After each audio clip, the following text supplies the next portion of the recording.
yeah, yeah, yeah, yeah, yeah, yeah. Shake it, but keep pointing out all the lies. Putting the scripture right in your eye. The Bible guy, he reads Hebrew and Greek and shows you that your book's not unique. The Bible guy, he turns through the pages until every Christian rages. The Bible guy, watch one time and you're hooked. Now let's watch why the Christians get cooked. The Bible guy. Howdy there, folks. Good to see you all. Ooh, look on YouTube. It looks like I gotta fix my background. 1 second. Boom, there we go. And then put the topics up there. All right, fantastic. Howdy, everyone. Dalton the Bible Guy here, coming at you live from Northeast Texas. And yeah, we're on pretty early today. I was just gonna go live from 3 to 5, but I wanted to do a full show today, so I thought I'd just go live early. That way you guys get a full Bible Guy show and you be able to watch the Deconstruction Zone later tonight when it goes live. I like to work around Justin's schedule. That way you guys get like tons of deconstruction content. Hi Ashley, how you doing? Good to see you out there. Downtown Jesus says good afternoon, host and chat. Good afternoon, Downtown Jesus. Koshka, hey, thanks for the support. And how's everyone doing over there on YouTube? Good to see you all over here. Dunkanites, assemble. Let's see. I can't believe I'm catching you live. Hey, good to have you here. Very early. Yes, we are very early today. Yeah. So we're just gonna hang out and hopefully we can get some debates in today. I'm not normally live on Mondays, so this is a little bit different. But it's because I will not be live tomorrow or Wednesday. We've got 21 hours, 38 minutes, and 26 seconds until the new Starfield update drops, and I'm super pumped about that. Koshka, thank you for sharing the live. What does Dalton got to do with my statement? Huh? What?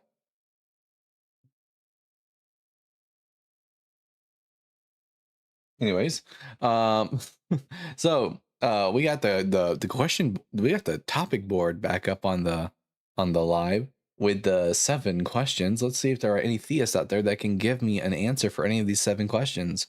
My questions for the theists out there are: is Jesus the Messiah, or the Son of God? Is the Bible true? Did Jesus rise from the dead? It was just Easter yesterday. Why should I be a Christian? Kind of a big one there. Does the Bible have fulfilled prophecy? A lot of Christians out there seem to think so. Is God good? I'm not convinced yet, but maybe you can convince me. And then 7, is there justice in Christianity? Because I don't see any. So, if someone could provide me some reason I think there is justice in Christianity, that'd be fantastic. So, everyone, make sure you tap that screen. Share the live with those you love, with those you hate, with your friends and with your enemies. Tap that screen like Jonathan wanted to tap King David. And let's have some interesting conversations today. How is everyone doing today? My hands are still dyed. Dyed from what? What'd you do? Jimmy says Jesus heart, and then 3 little, I guess they're prayer emojis. I mean, Jesus downward emoji. I don't know. How do you account for good within your atheist framework? Good is just a word that we use to describe things which are like, they're positive towards a particular goal. So we got here IDK. I'm gonna ask you 3 preliminary questions and then we can get to the conversation. Are you at least 18? Okay, hello. Yep. And what pronouns do you go by? He, him, I guess. And then are you a Christian or some sort of theist? Muslim, polytheist, same family of religion, I guess. All right, Muslim. All right, which one of the 7 questions do you think you might have an answer for me? Yes, so you're an atheist, right? Yes. Okay. So I personally believe I am a theist. I don't know if I'm following Islam anymore, but I believe certainly there is a creator. Okay, but which one You of might the... ask why. Okay. Not really. I have Wait, seven. I I have didn't seven. read all of them. Is God good? Okay. Do you think God is Is good? God good? Okay. Yeah. All right. Why? Okay, you might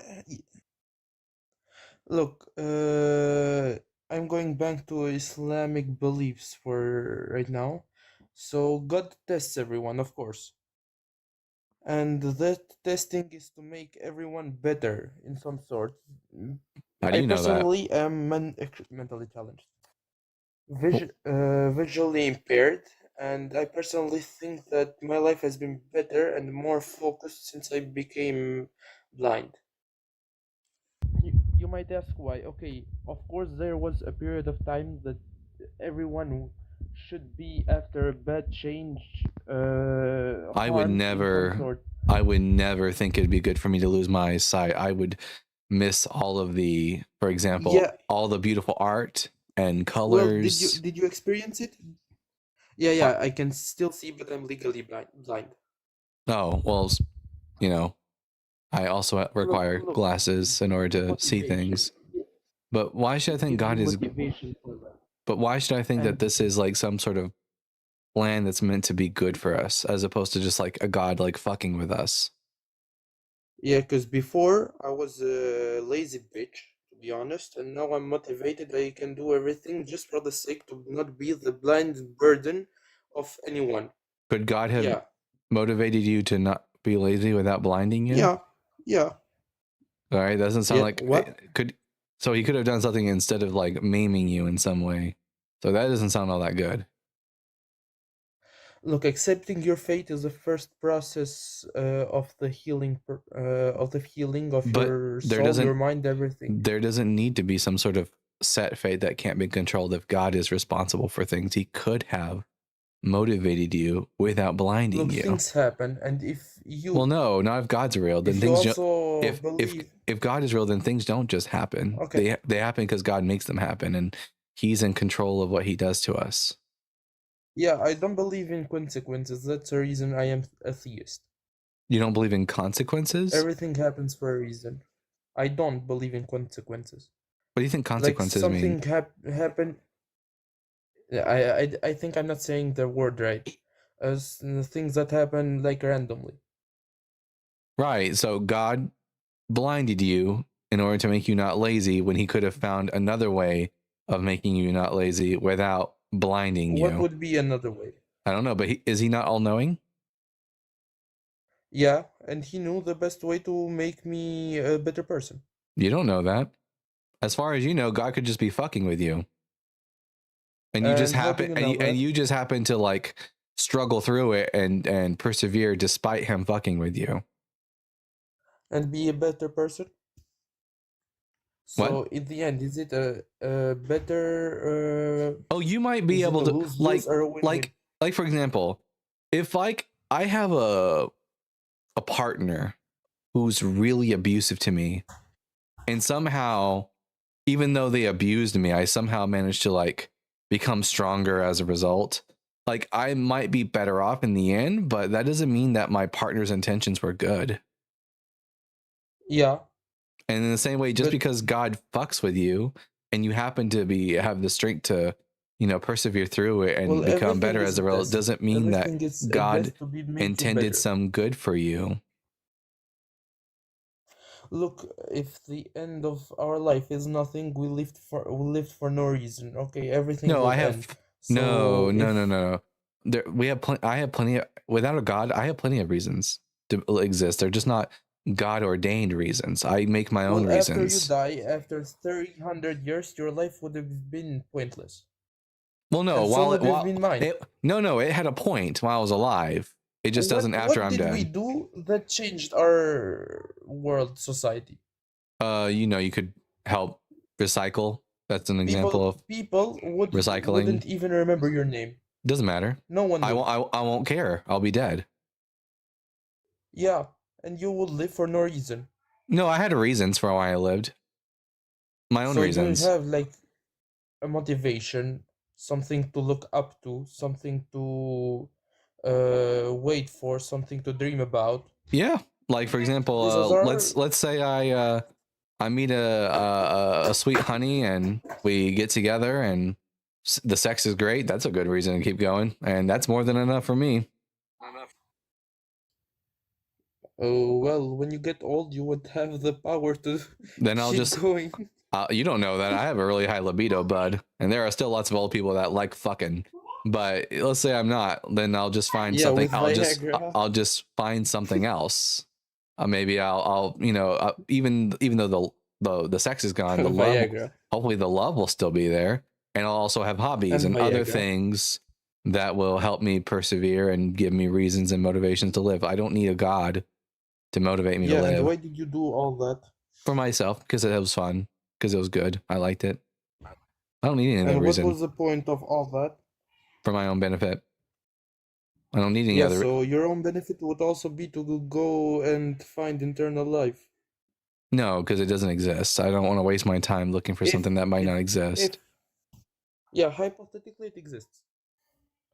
Well, then, So would you think you'd have a motivation even though you wouldn't have maybe anything to do? Maybe if I you were knew, paralyzed in your well, deathbed. eternal life doesn't sound all that good, to be honest. Yeah, well, if eternal life with no suffering and no boredom, I think it sounds awesome. I don't know. I think I'd probably go fucking crazy by the end of it. I'd probably want to pop God's head off after a while. Well, you'd be unable to go crazy.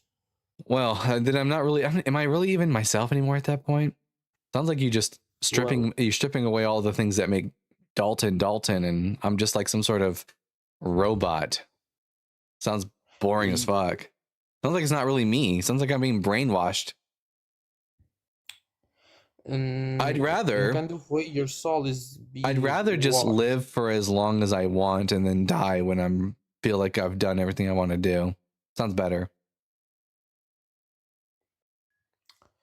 And you wouldn't be able to see anything that happens after you. That's fine. It's like saying after you get done eating a big meal and you're full and you don't want to eat anymore, you're not going to be able to eat anything anymore.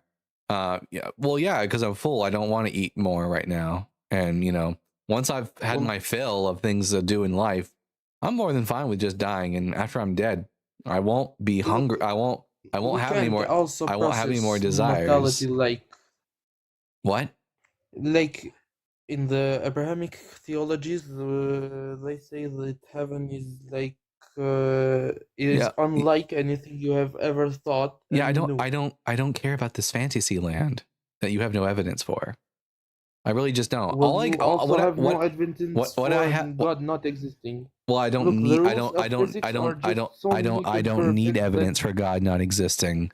It looks like I don't need evidence for unicorns not existing or leprechauns not existing.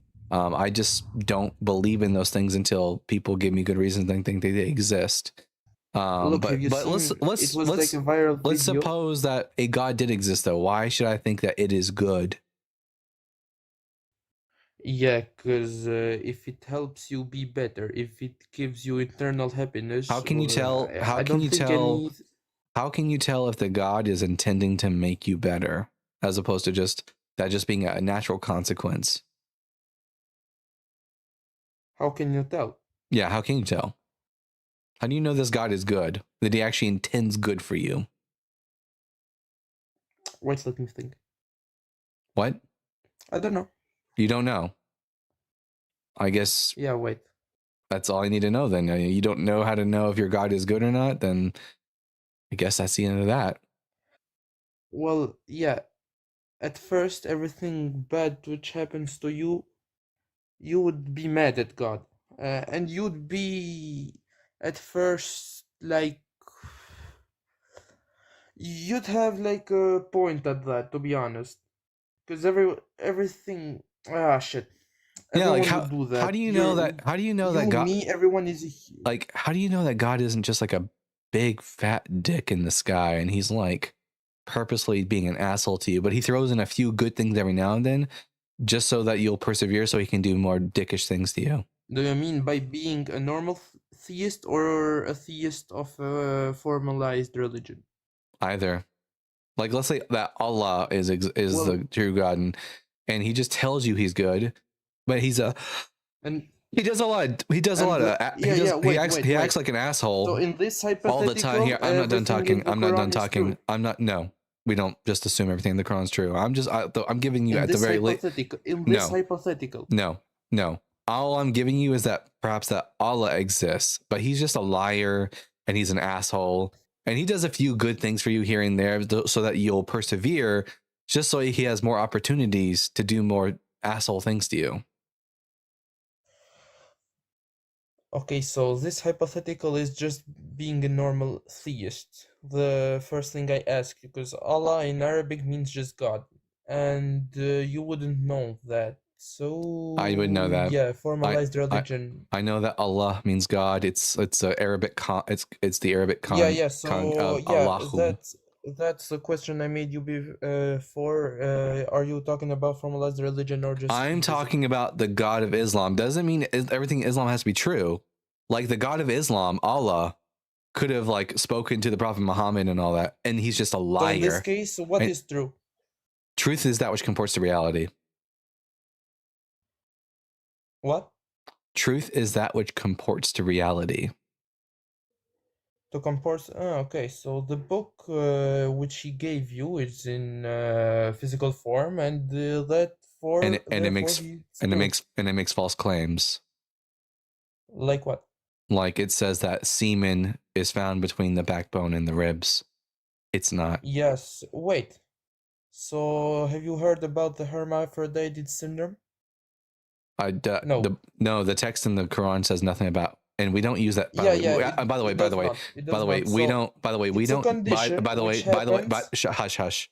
By the way, we don't use that term anymore. And also, there is no true hermaphroditism within human species, so don't use that term.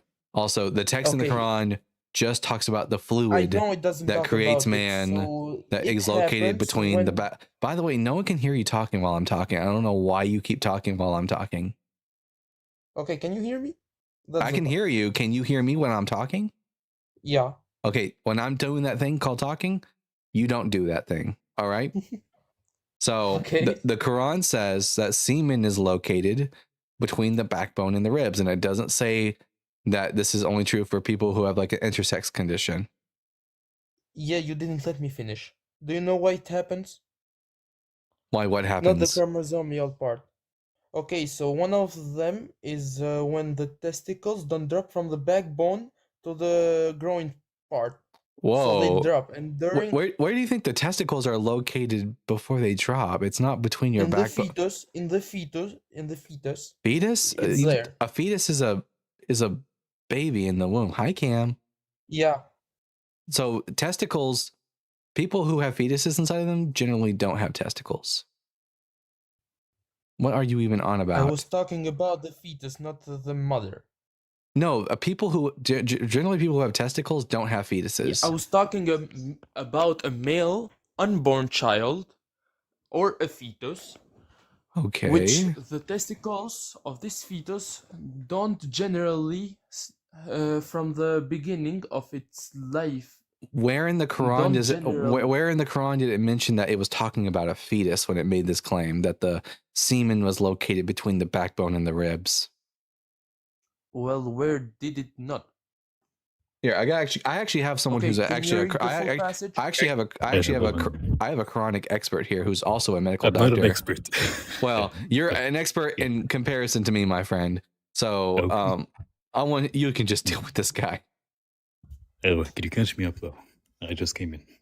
Oh yeah. So we were talking about the Quran's mistake of making the claim that the semen is located between the backbone and the ribs, and my guest here is trying to explain it away, but not making very much sense. So IDK, try to explain to my friend Ems here what you think the Quran means when it says that the semen is located between the backbone and the ribs.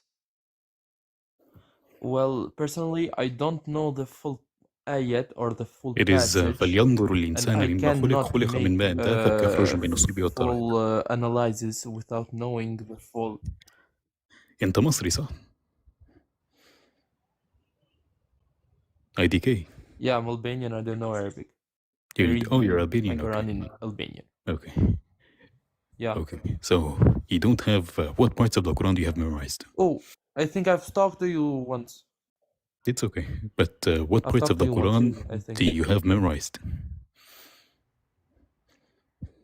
You have 30 parts? Surah Al-Falaq, Surah Al-Fatiha. No. From the parts. You have 30 What? parts. Which parts of the Quran have you memorized? 30 parts. Well, I haven't memorized like a full part, just some surahs. Okay. What about Surah Al-Tariq? I can read the whole surah if you want me to. It's like half a page, yes. Yeah, it's like 17 verses, so I can get you the entire context, and I'll just read it real quick. 17 very small verses. By the sky and at-Tariq. But what will let you know what at-Tariq is? The piercing star. There is no soul without a protector over it. Let man consider what he was created from. So this is what man was created from. He was created from gushing liquid, issuing from between the backbone and the ribs. He is certainly able to return him on the day when the secrets are disclosed. He will have no strength and no support. By the sky that returns and the earth that cracks open, it is a decisive word. It is no joke. They plot this and scheme, but I plot and scheme. Therefore, give the blasphemers respite, a brief respite. So it really just starts talking about this claim in verse 5. Let man, so what is man? Yeah, you're right. So let man consider what he was created from. So this is about what man, not intersex people or hermaphrodites. This is just about what humans are made from. And it says they're made from, that he was created from a gushing liquid. And that this liquid issues from between the backbone and the ribs. What liquid can you think of that issues out, that comes out, that human beings are made from? Yeah, I get the point, but I think you're right, so I'm a pass. You agree that the Quran is scientifically incorrect on this point? Yup. All right, so I guess that I can tell you that perhaps let's imagine a situation where Allah exists and he can just lie to the Prophet Muhammad. Why should I think that Allah is good? Yeah, you won with the complete argument. Yeah.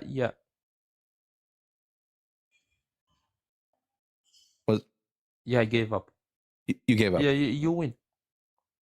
All right. Well. Yeah. That was sense. You made a good point. Well, IDK, a W to you, I guess, for the concession. And I don't care. And you have a wonderful day. IDK, I guess we do not Bye-bye. We do not know. That's funny. Hey, I mean, that was the fastest concession for a Muslim. I know, right? I mean, yeah. who would have thought? Who would have thought? It was in the year. I'm sorry that you didn't get more airtime there. I guess. No, it's okay. I'm being invited to Atheist Z's, so I'm gonna go. Okay. But, thank you for having me. Okay. See you, bud. Oh my god, that's 3 days of M's in a row. I've been getting lots of M's, and I'm getting lots of W's with M's. Love it. What'd you say earlier, Cam? Hey, I liked the Mona Lisa Aragorn. I need an XL one to go in my dining room. Hell yeah, that sounds like good. You should see if they have an extra large one for sure.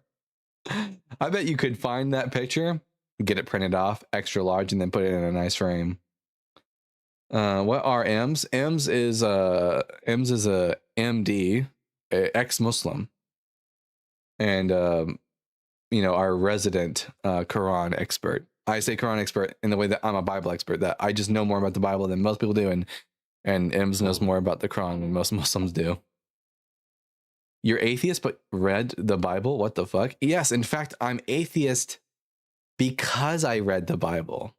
Most Christians don't read their Bible, and as a result, they stay Christians. And I read my Bible, and now I'm an atheist. W caller TBH. He came in swinging, but he conceded. Yeah, that was nice.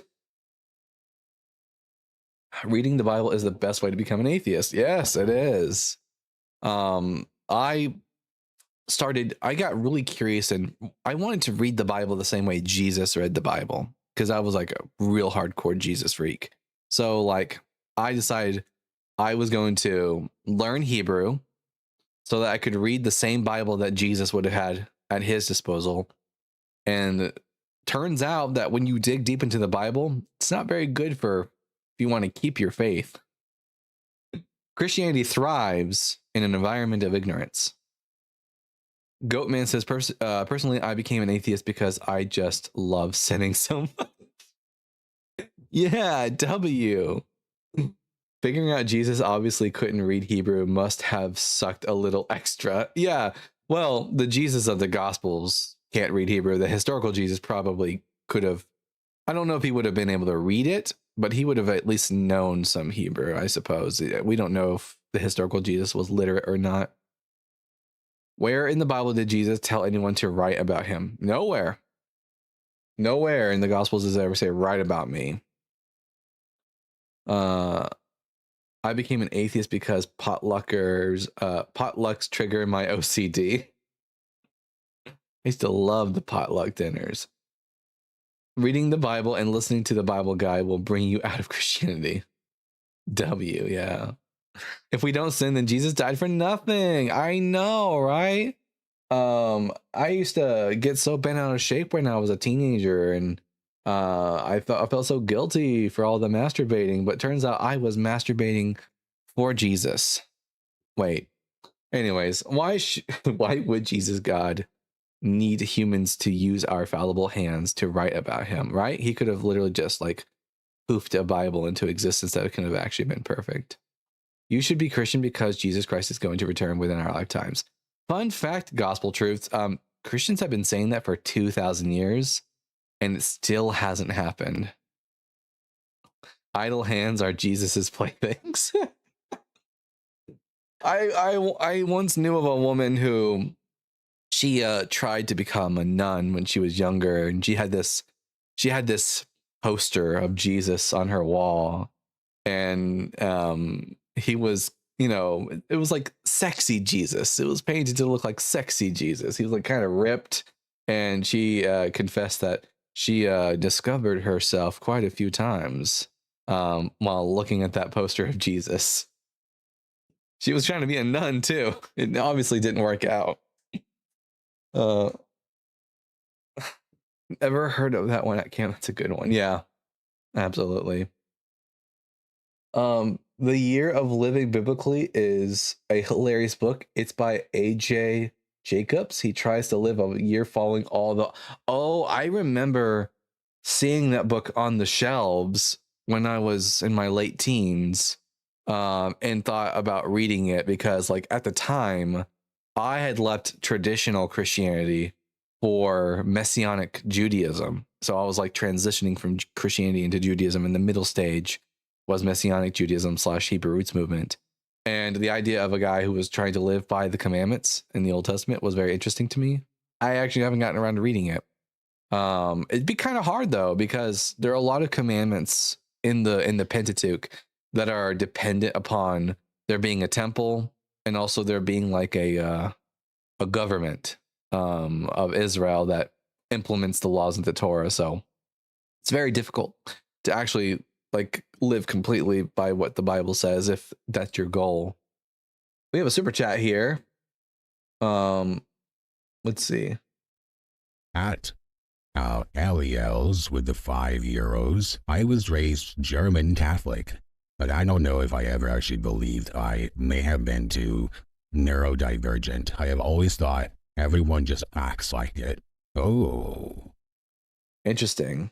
So I mean, I'm very neurodivergent, and as a result, I never really quite fit in to what everyone else was doing in the church. I was always the black sheep. I was always kind of going apart from the way and believing my own thing. And I'll talk to you about that in a second. But we have a guest right now. We have here Katie. Katie, I'm going to ask you 3 preliminary questions, and then we can get to the conversation. Are you at least 18 years old? Yes, I am. Question number 2, what pronouns do you go by? She, her. And are you a Christian or some sort of theist? Yes. What kind of, which one? Christian. All right. I'm Dalton, the Bible guy. Which one of the 7 questions on the board would you like to give me an answer for?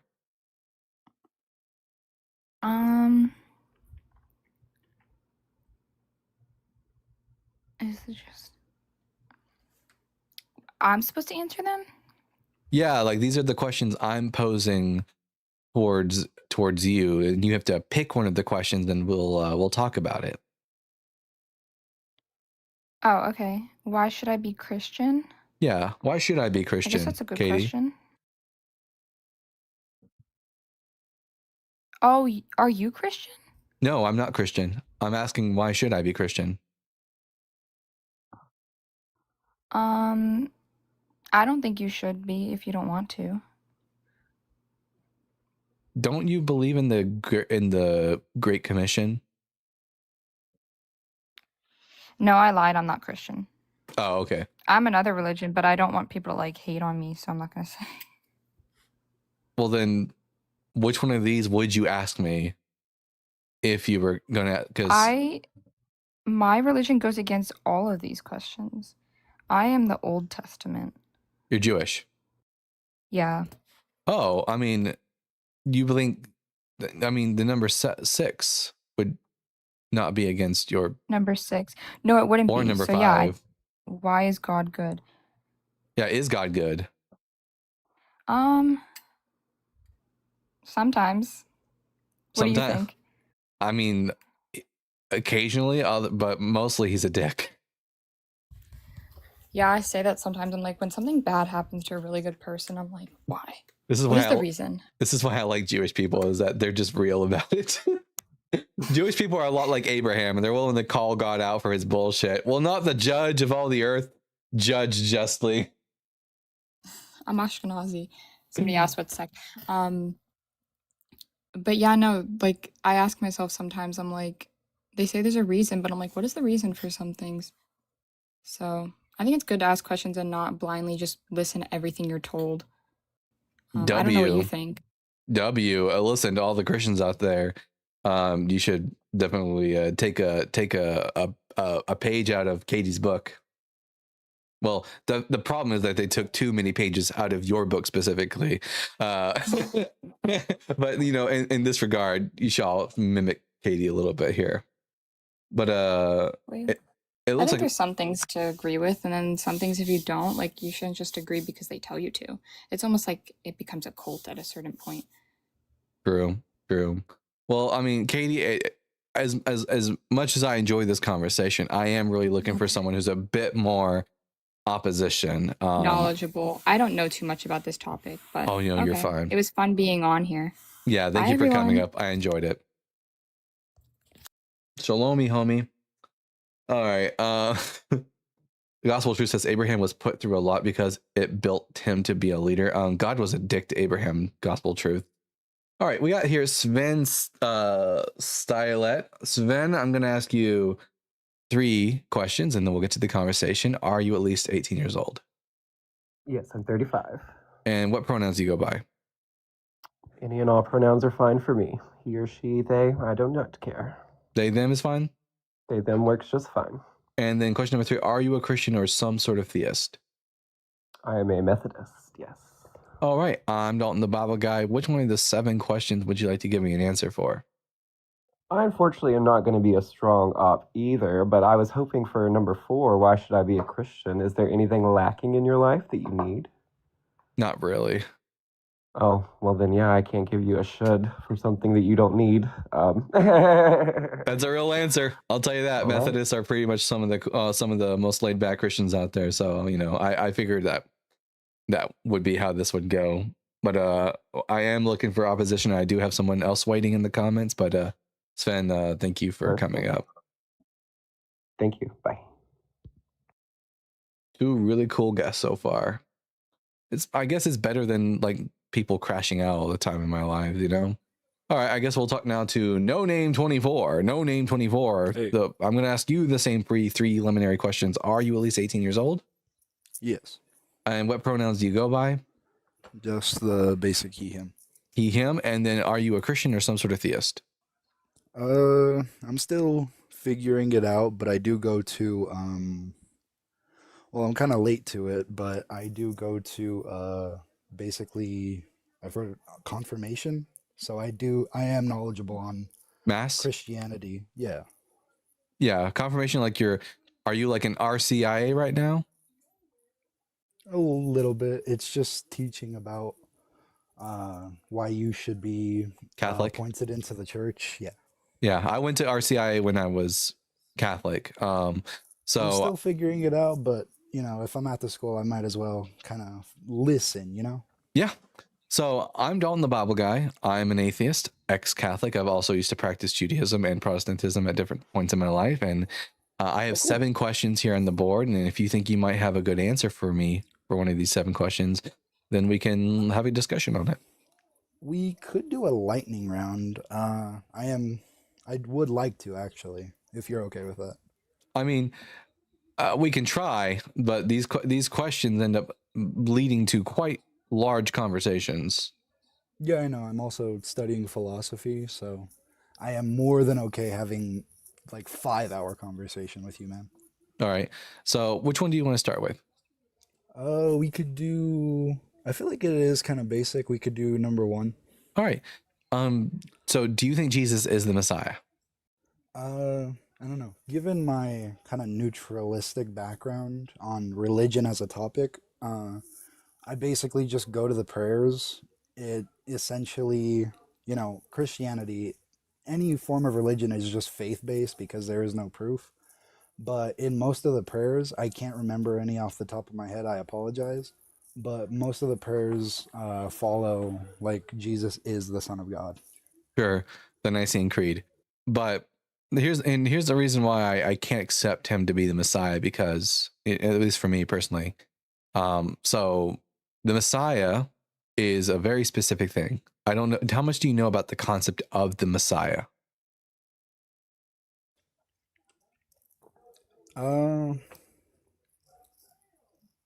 Pretty, I wouldn't say basic, but I would say I do have some knowledgeable understanding.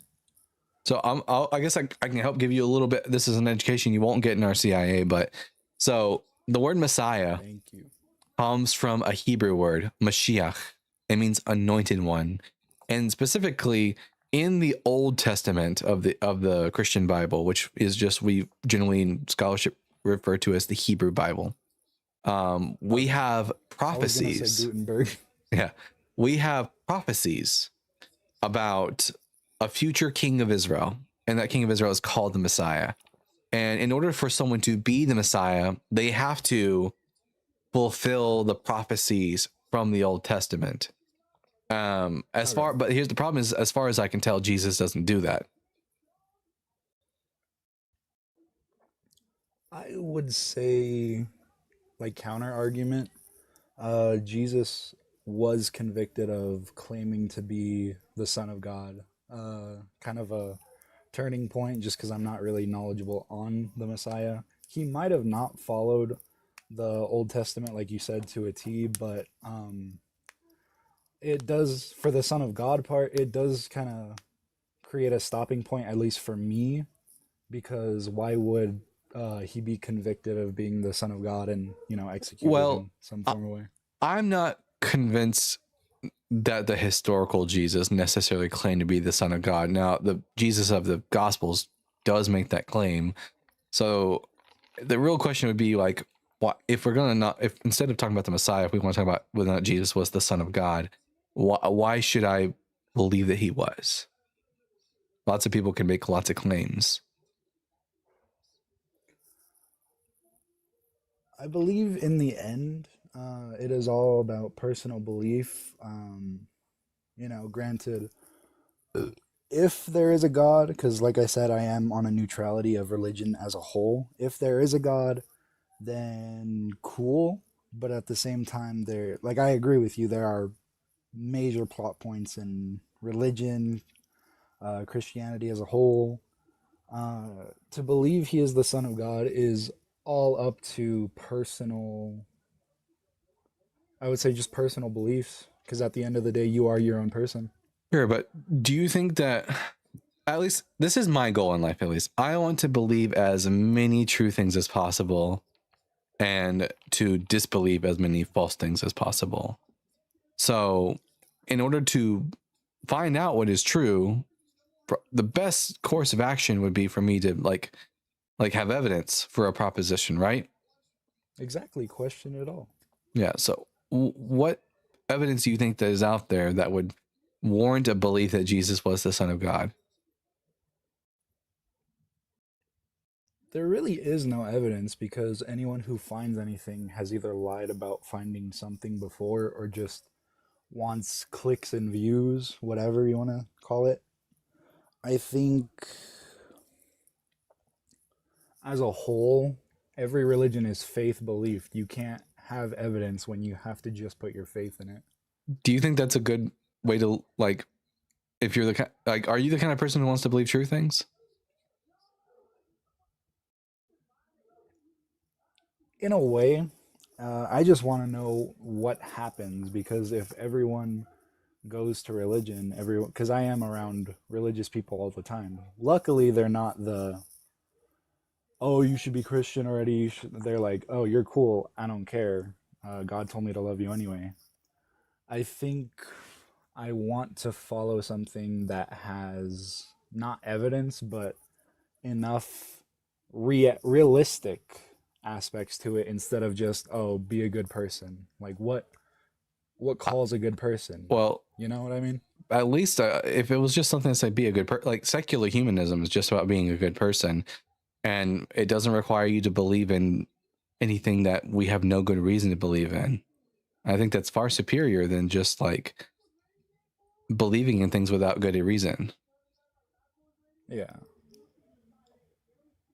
Are there any of the 7 questions on the board that you might have like a stronger position on that we can actually debate on?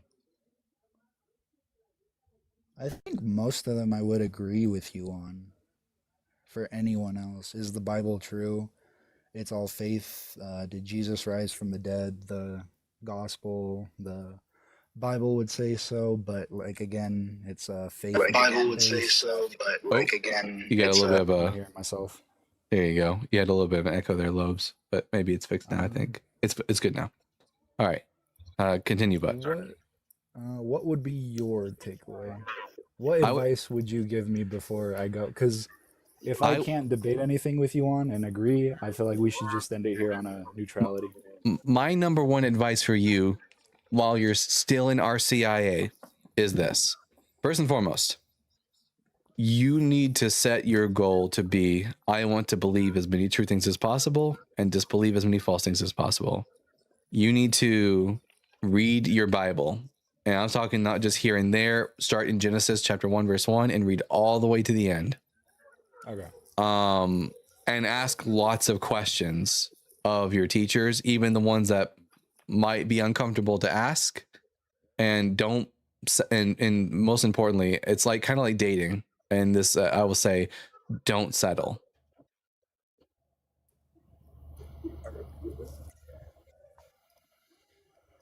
Well, that's it. That'll be it for me. Thanks for a more than peaceful conversation. I've been to many of these debates and people just scream in my face. Happy to help. Good luck on your journey, and maybe we'll talk again when you've done a little bit more homework on the topic. Will do. All right. We'll see you. Lobes. Hey, bud. What's up, Dalton? How's it going? It's going good. I'm surprisingly mellow. All my guests so far have been pretty chill people. I haven't had any real like obstinate Bros or assholes or anything like that yet. But the day is weird. The day is young though. The day is young. Maybe they're all chilling out after Easter. I don't know. But there is someone. They all got closer to the happy side of Christianity, and they're in a good mood. Maybe there is one guy in the comment section who, for whatever reason, hasn't called in. Gospel Truth has a lot to say, and yet They're not calling in, which makes me wonder why that is. I mean, I guess it's easier to, you know, type something out instead of having to think on the spot. I mean, I think I'm one of those people who prefers a phone call with a friend. If I have something I want to communicate effectively, we can just bang it out real quick in 2 minutes. I can express myself more easily. He should just come up. You can tell us your position, why he's wrong, without having to worry about your responses getting lost in the millions of chat messages here. Yeah, gospel truths.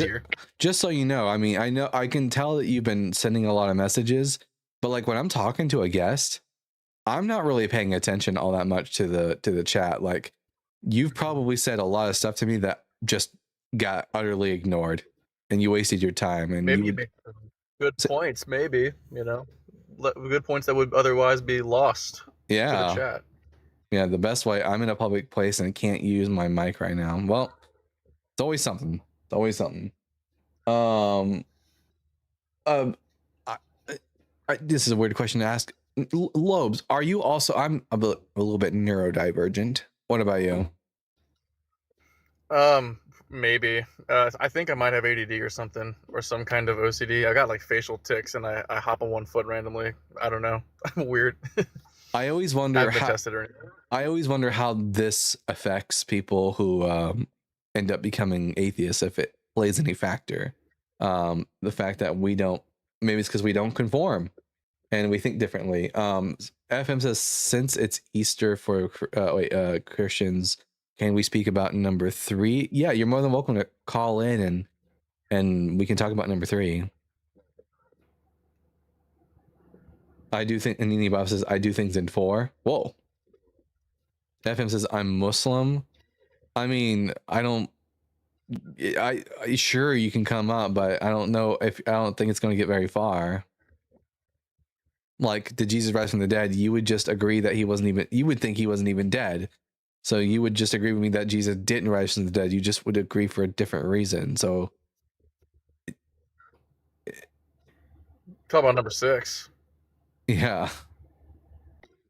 I mean, number 6 is the only one that Muslims can really talk about, because, I mean, I guess Muslims could talk about number 1 because they call Jesus not the Son of God. They'll disagree with the Son of God part, but they refer to Jesus in the Quran as Isa al-Masih, Jesus the Messiah.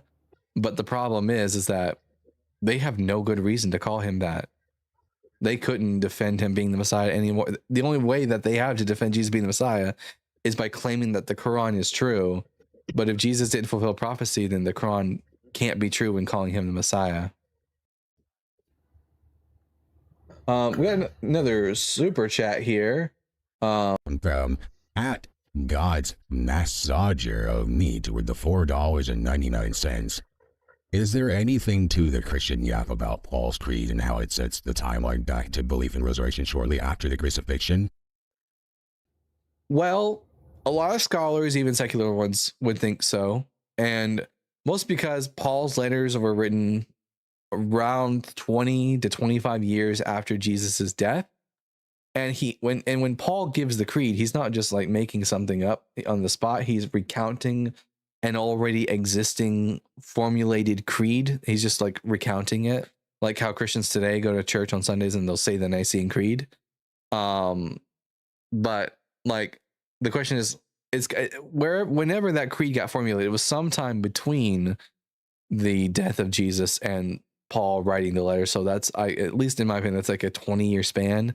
I don't know exactly how they get to the 5-year marker, but it's definitely earlier than the Gospels, which is why it really doesn't have all that much in the way of like information about Jesus's life that you will find in the Gospels.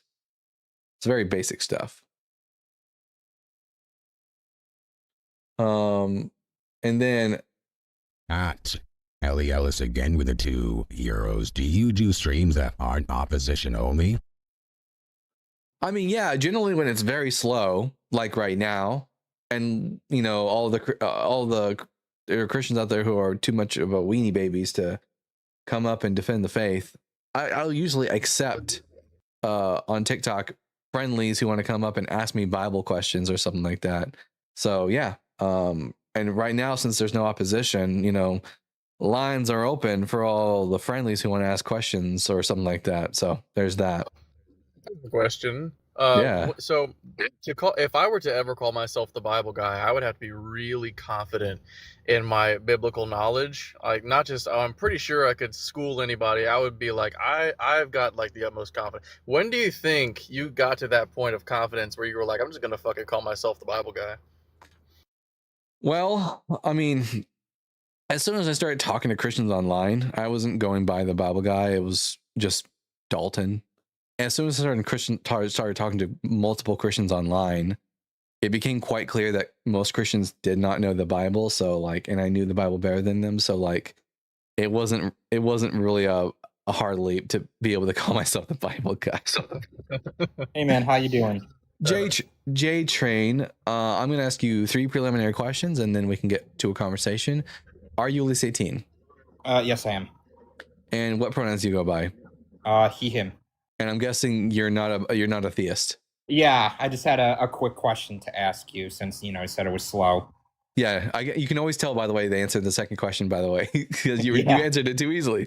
So, yeah, what brings you up? Yeah, so I have a close friend of mine who's currently, you know, in the process of deconstructing from Christianity, and he's, you know, he's a good-natured guy, but he still has the fear of going to hell. What would you, you know, how do I help him? You know, he's a good friend of mine. Yes. So I think the best way to help him is to show him how the concept of hell wasn't even always there in the Bible, not until the New Testament. Show him the evolution of the concept of afterlife in the Bible. And the best resource I can name for you, if you want to give him like a book to read, like for some homework, here, let me look at the name of the book. It's by Bart Ehrman.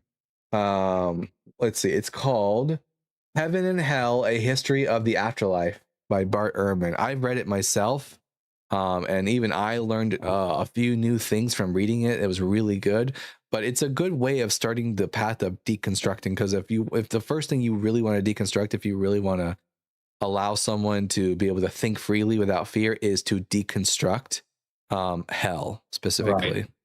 Yeah. Okay, well, that was my question. Now, thank you. That I think will help him.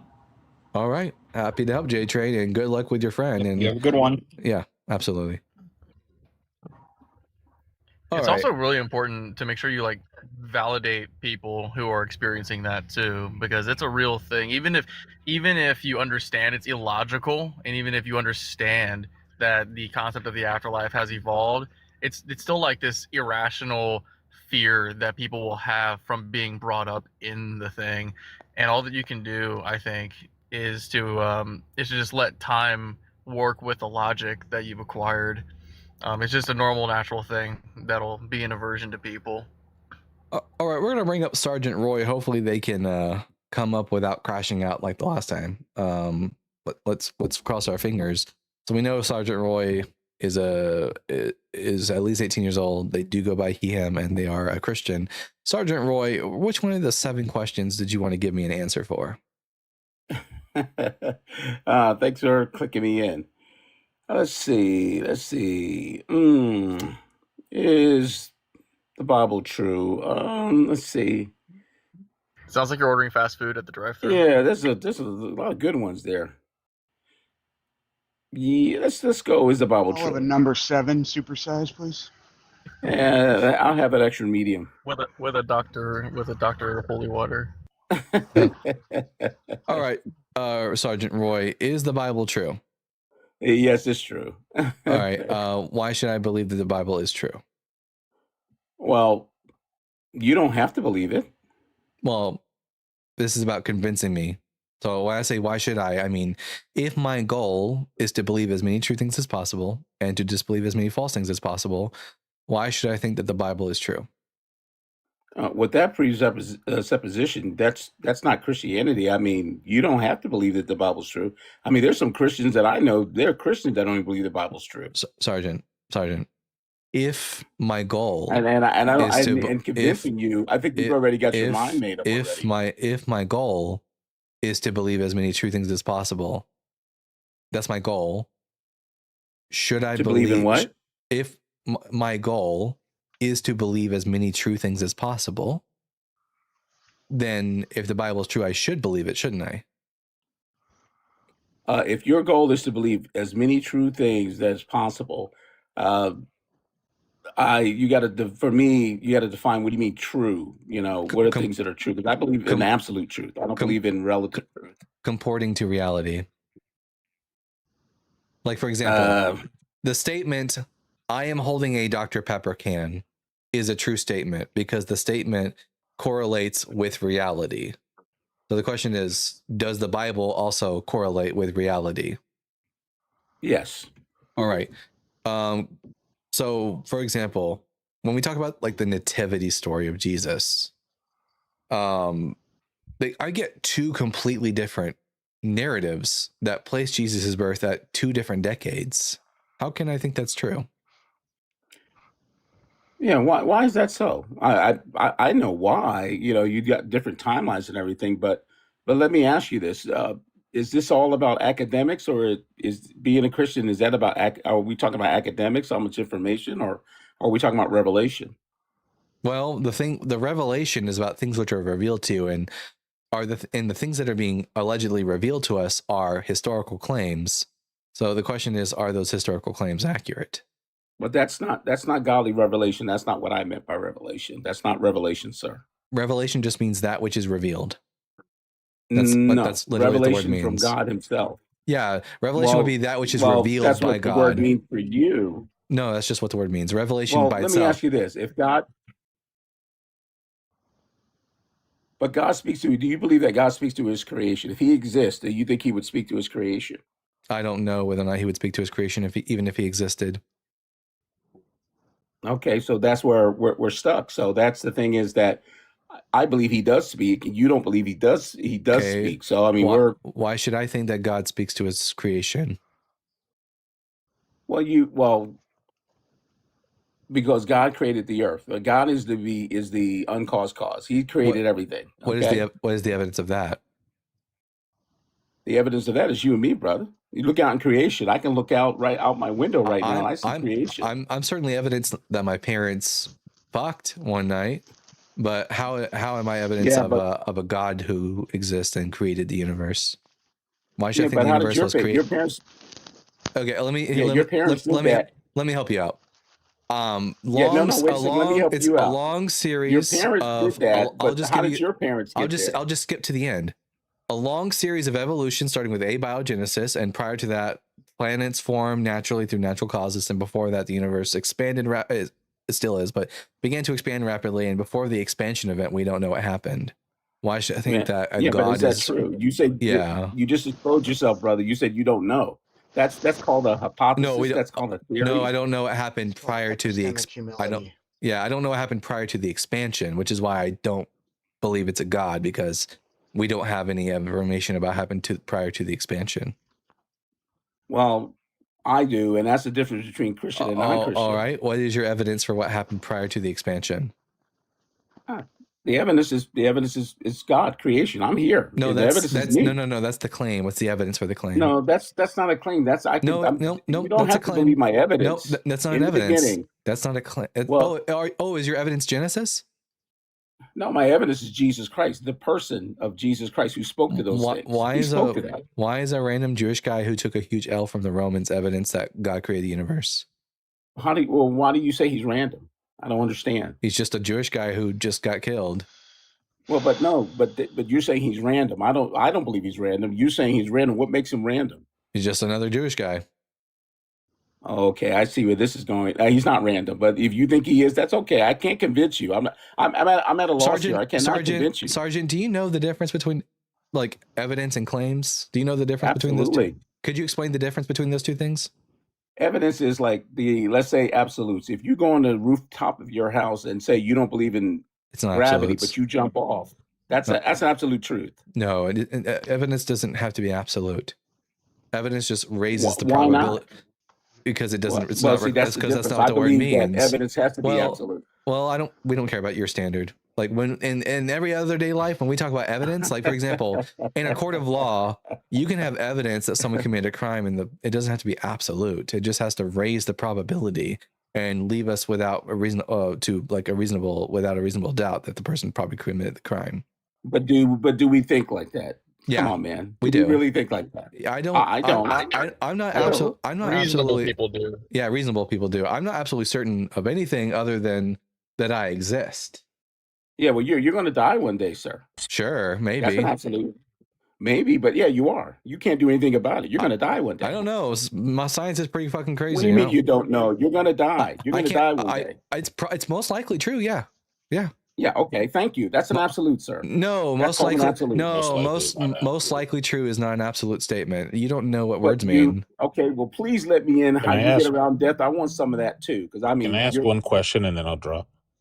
Yeah, fire All away. right. Well, actually, if you don't think there's a way around death, you chose a weird religion. But outside of that, if you don't Really? think you can convince anybody, why are you here? Yeah. Because that's no, I'm just listening to the arguments because that's not Christianity. You know, I know you guys get off on like shooting down these Christians and he's right. You know, wait a lot of minute. Christians don't really know the word of God really, but I mean, I know it Guys, very, very well. Didn't you know? I know it very well. Didn't you know? Written in the Bible, it says the only person who gets to decide what is and isn't Christianity is Sergeant Roy. Bullshit 3:16. I forgot all about that. I forgot all about that verse, y'all. It's crazy. But don't you know when the Bible says that the word of God, the wisdom of God is hidden from unbelievers? Yeah, And that's sir, just a you're an code. unbeliever. That's just a code. Yeah, but you're not. You're That's just not. that's You're just a not code. qualified. This is One an more unfair. quick This is thing, an and then I'll drop. Hey, the Bible guy, can you read 1 Peter 3:15 to him? And thank you for having me up. I'm going back to Oh yeah. hitting the road. I don't even have to open my Bible up. Always be ready to give an answer for the hope that is within you. It doesn't seem like Sergeant Roy has any answers for us. They just have claims. Well, that's why you're on this TikTok live. You don't know God. Neither do you. Neither do you. Oh yeah, of course I do. No, you Of don't. course I do, bro. No, you don't. Yeah, I do. Of course I know. Of No, you course I don't. do. No, you don't. Oh, Can I okay. ask you a Well, question? yeah, it says you, says me, man. Right? Yeah. You're gonna die one day. Yeah, You're gonna what's- die one day. You can't do Maybe. anything. What's your question, Rod? Yeah, so I'm assuming that you began this conversation by saying that divine revelation is Wow. I mean, I don't remember Rabbi all telling a right. joke just now, but all right. Go on, Rabbi. Yeah, you're gonna. Sergeant Roy. So I think you started to say like revelation is how God speaks to people, and I assume what you meant was divine revelation is the Bible itself. And is that accurate? I just want to check in so far. Now you can unmute yourself, Sergeant Roy. Yeah, are you asking me or are you telling me? I'm That was- asking you if that complies with what you That was obviously a question. believe. Oh boy, here we go again. Okay, what is Christianity? It's a relationship with God. God has a relationship through salvation, revelation. It's not academics. You guys, I'm cracking up because you think this is all about academics. I The think more you info- might have misunderstood my question. My question Yeah, is it's simply, divine revelation, sir. Yes. yeah, so the Bible to you is divine revelation. No, Jesus is divine revelation. God is divine revelation. The Bible just confirms it. Okay. And you saying that Jesus is divine revelation. Jesus is God. Yes, he's God Okay. in human form. Okay. And so when the Bible says things like God is not a man, how do you like deal with that? Scripture and verse. What it says God is not a man. That God is a Sure. man. Hosea 11:9. Yeah, God is not a man that he That's a should good lie. topic. Now, one thing I do with atheists, I'm not going to do your homework for you because that's He's not not- the intent. Rabbi, I'm not an atheist. Rabbi's not an atheist. I'm not an atheist. Well, Rabbi's I'm not saved atheist to either. Christianity. I don't understand. I don't understand what the Christian God is. I don't think it is consistent. Yeah, I don't and that's think it's where you're going to comprehensible. Yeah. Well, that's why I'm asking you these questions, Sergeant. So like, you're going to have to do that journey on your own, sir. I can't make that. You've already got your mind made up. Sergeant Roy, could you I don't. could you not I hardly could you have my mind made up. Sergeant Roy, could you not be late? Could you not be lazy as fuck and actually use your like dust the cobwebs off from your Neanderthal brain and like think for 5 fucking seconds and actually give a real substantial answer to anything we ask? Yeah, well, I struck a nerve. You're becoming condescending. So when I hear that, Yes, stupid people annoy me, Sergeant Roy. And lazy people annoy, intellectually lazy people annoy me, and you are all those things and much, much more. The fact that You you haven't have answered anything. the fact that you have a TED Talk is like, I guess they just give them out to anyone nowadays. Yeah, I guess so. But that's, you have to answer 4 things: origin, morality, No, I don't have to have an answer. I can just say I don't know, and that just because if there's a group of people in a room, and the question of what is 2 + 2 is proposed, and everyone in the room says I don't know, and then some jackass comes along and goes, I do know, it's 5 because divine revelation. Well, he might have an answer, and the rest of them might not have an answer. But just because because the divine revelation jackass has an answer, doesn't mean that he's right, and there's nothing wrong with the rest of them saying I don't know if they don't have the answer. So just because you have an answer doesn't mean anything. I'd rather someone say I don't know when they don't know rather than make up answers. So in regards to what Rabbi just said, the book of Hosea says explicitly that God is not a man. What do we do with that? The book of Hosea. Okay. And that's how you kind of come to that conclusion. You've already made up your mind, and you've already He's shown asking a ignorance of the question, scriptures. Roy. He's asking a question. Why do you just say that he's made up his mind every time he asks a question? Just answer one question. Yeah, just answer the question. What do you do with it? Regardless of what I think about it, what do you do with it? Like, what do you do with that information where you're saying that God is a man in the Christian Bible, but in the Hebrew Bible that the Christian Bible is based on, it says God is not a man? Yeah, what do you do with that? If you refuse to engage, let me ask you. No, so if you refuse to answer the question, I will just move on, because I got like at least 2 other people waiting to talk to me. People who actually, I don't like talking to people who don't answer questions. So you can either answer the question that the good rabbi is proposing to you, or I will just move on and not waste any more time on you. Well, the good rabbi, he's a rabbi, so I guess, does he believe in God? Mm-hmm. Yeah, but that's not what he asked you about. No, I'm getting ready to respond. I mean, the good rabbi, he should be. If he's a rabbi, that means he's versed in the Hebrew scriptures. Is that correct? Correct. Yeah. Okay. All right. And you saying that God is, and that verse from Hosea, would you say it was again? I'm sorry. 11:9. 11:9. Mm-hmm. 11:9. Pull that up right here. Jesus is God. The Holy Spirit is God, and God is God. God the Father, Son, and Holy Spirit. Okay, no preaching. Just tell us how you deal with Hosea 11 saying God is not a man.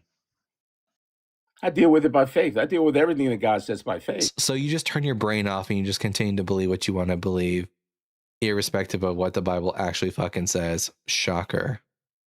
To have faith is a requirement of salvation. So you don't have faith is the lowest rung of any sort of belief. I have no room in my life for that kind of bullshit.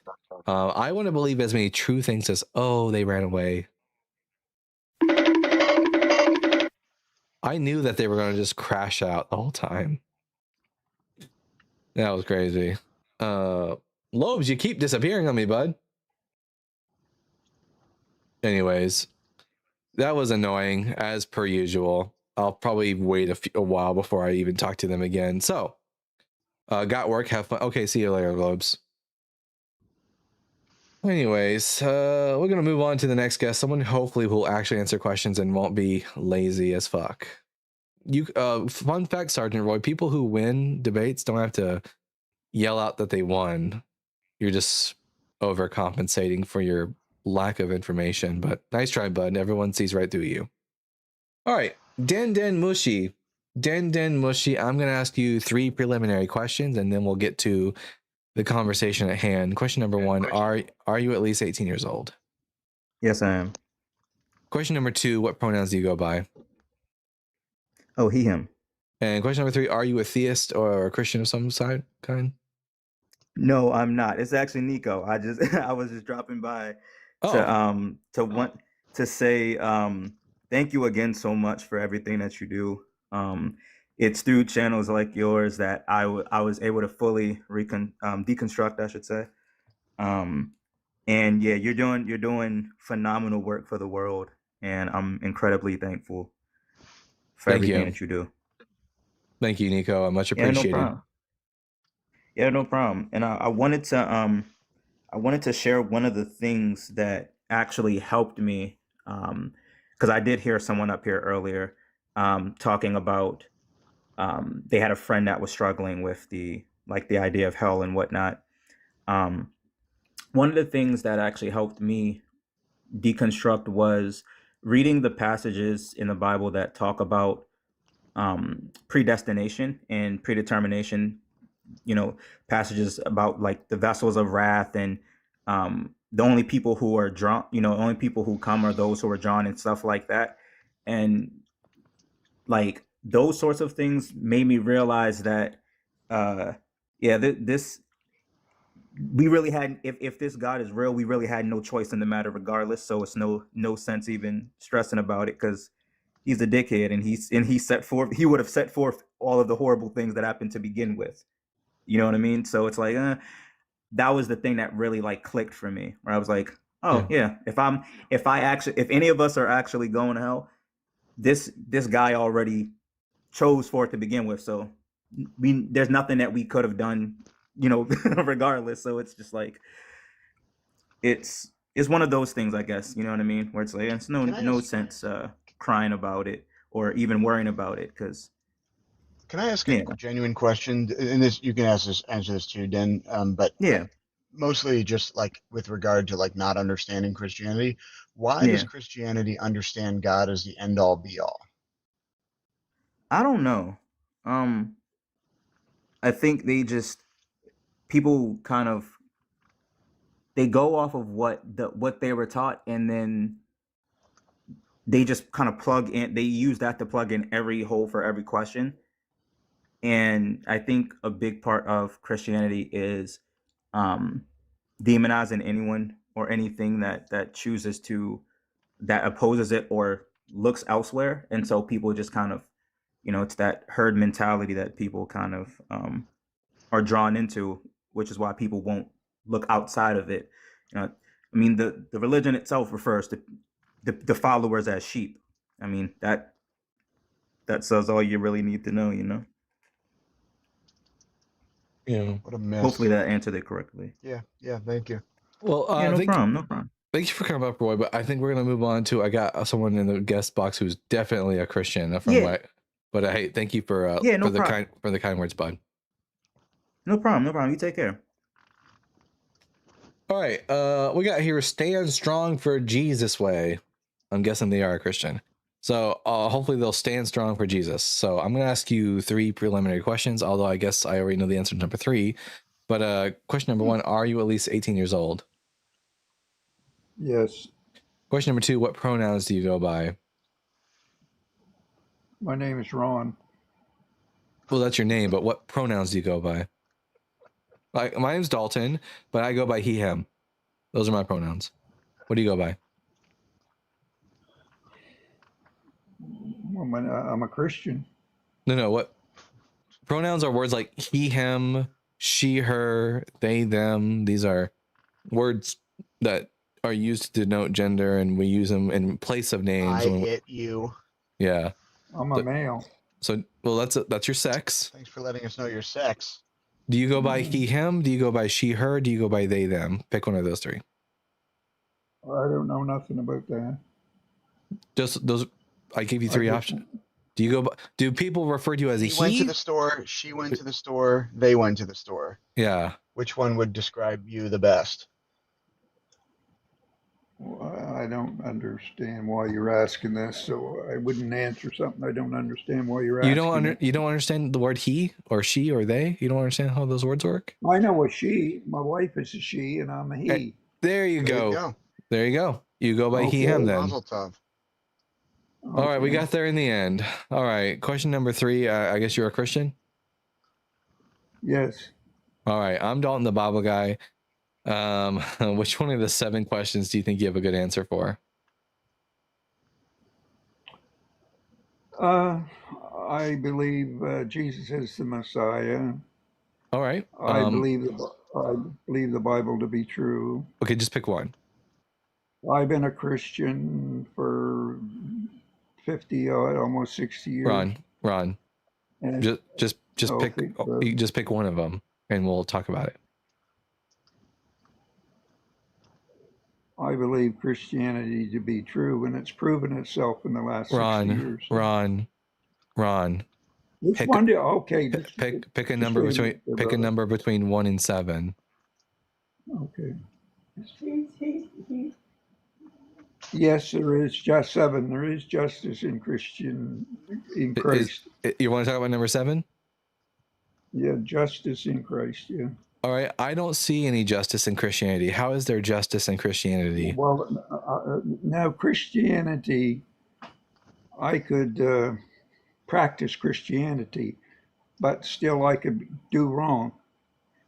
Christ is true. By Christianity, I mean in the teachings of Jesus of Nazareth in the New Testament. How is there justice in any of that? I believe it's justice. Jesus was just. He said that how his Father sends the rain to everybody, and he treated everybody the same. But that's not justice. I think God is just. Okay. What is justice? Yeah. So let me give you an example, actually, of justice. And I want you to tell me if this sounds like justice to you. I'm going to use an analogy. Let's say that someone was caught stealing an apple at the grocery store. Right and then the judge gave them life in prison. Would that be justice?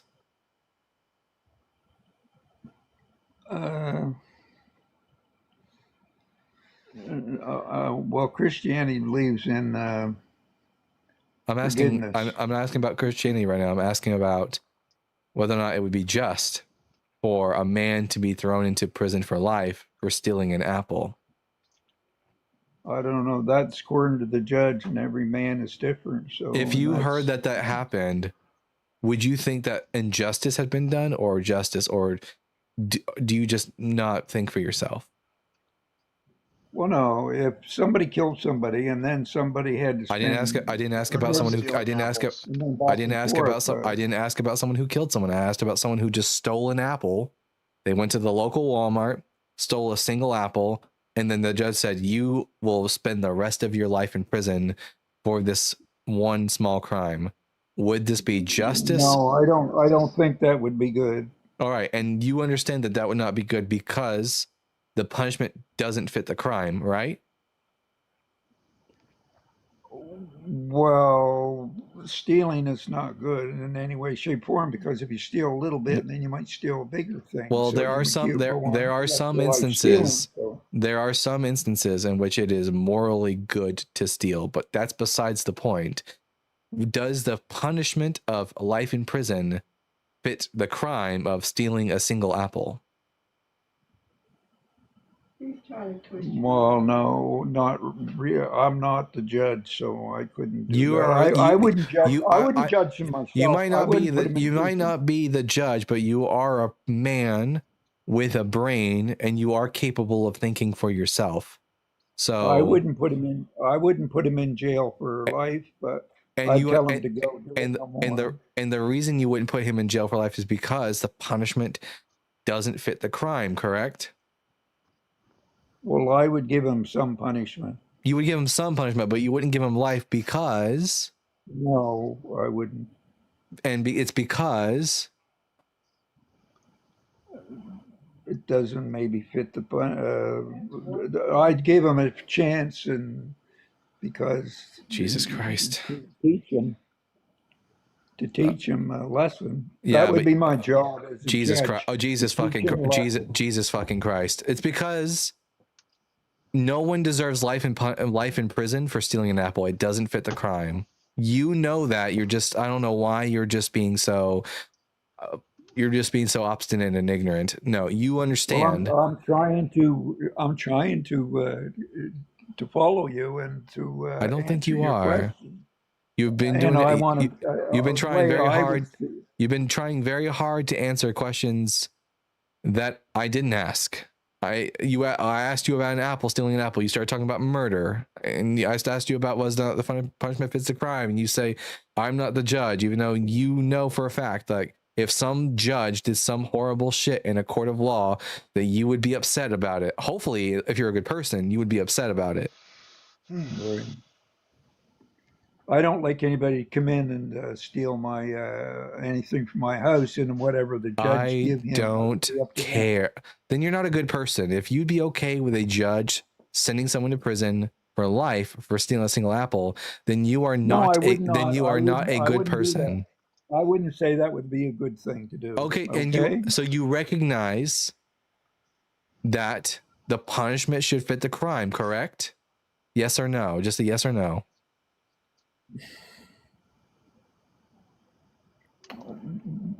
Well, there's Yes or what you're yes, asking. yes or no. It wouldn't fit the crime, no. And that would be bad.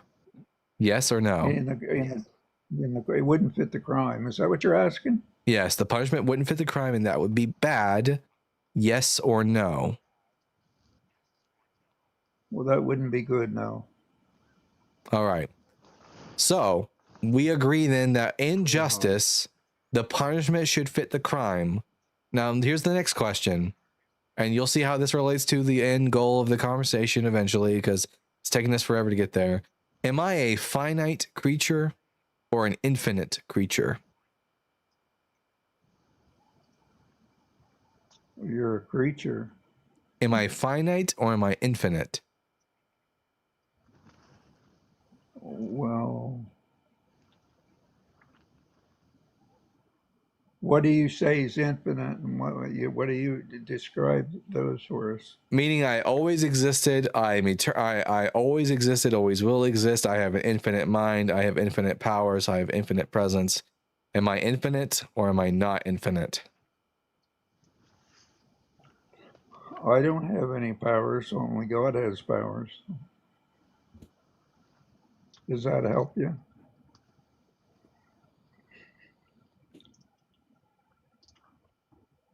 Jesus, okay, yeah, I'm done with you. Bye, Ron. Yeah, okay. Can I give you my favorite little teaching on justice that I think you might appreciate? Yeah, go ahead. So the thought experiment is, how do you cut a cake most evenly, most justly? Assuming everybody wants an equal piece, there's no like measuring tools. All you have is the cake and the knife and the office party. How do you ensure that everybody gets the most equal slice of cake? How? By having the person who is cutting the piece choose their piece last. In other words, they have an incentive to ensure that there is equally distributed cake, to ensure that they get the most equal piece as well.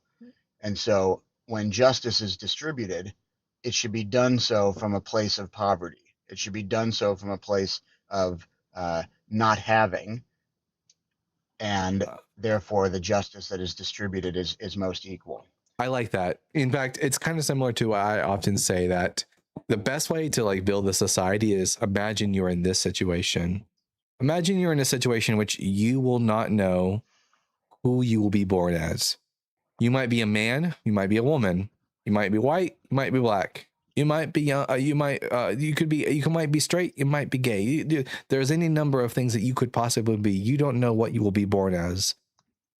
That's John Rawls' veil of ignorance, by the way, Dalton. The veil of ignorance.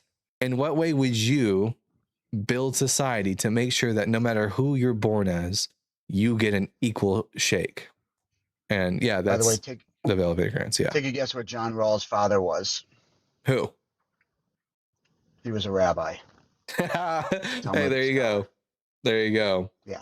But yeah, the veil of ignorance is the perfect way, I think, and it's pretty much on par with what you just said about the cake. Cam said that was rough. Yeah. Yeah, that I heard someone else say that you could hear the lead paint stare. Yeah. Yeah. One more comment on justice. My rabbi growing up was called for jury duty, and the person had stolen a single can of soup from a supermarket. And during the jury interview process, my rabbi asked, were they hungry? Were they an impoverished person? And the lawyer said, what difference would that make? And the rabbi said, it makes all the difference in the world as to whether or not that I can serve justice, in the sense that it is already a system that is based on injustice, in that the same way that you're saying, it's not built with the people who don't have in mind at all. And so the rabbi was dismissed from jury duty and then went and made a donation to the food bank. Hell yeah. All right, we're gonna bring up Boots. You know what I mean? W to that rabbi. Boots, we're gonna bring up Boots. Boots, I'm gonna ask you 3 preliminary questions and then we can get to the conversation. Are you at least 18 years old? Yes. And what pronouns do you go by? Her, she, And are you a Christian or some sort of theist? the Christian. All right, I'm Dalton the Bible guy. Which one of the 7 questions on the board would you like to give me an answer for? 7. Is there justice in Christianity, Boots? I believe if you do it God's way, yes, there is. If you do it man's way, no, there's not. All right, I'm gonna go with the. Hopefully I can get through the conversation with you that I couldn't get through with Ron. Do you think it is just for if you steal an apple that you deserve life in prison? No. All right, so you understand that in justice that the punishment should fit the crime, correct? Correct. Am I a finite creature or an infinite creature? And finite. All right. Can a finite creature produce infinite acts?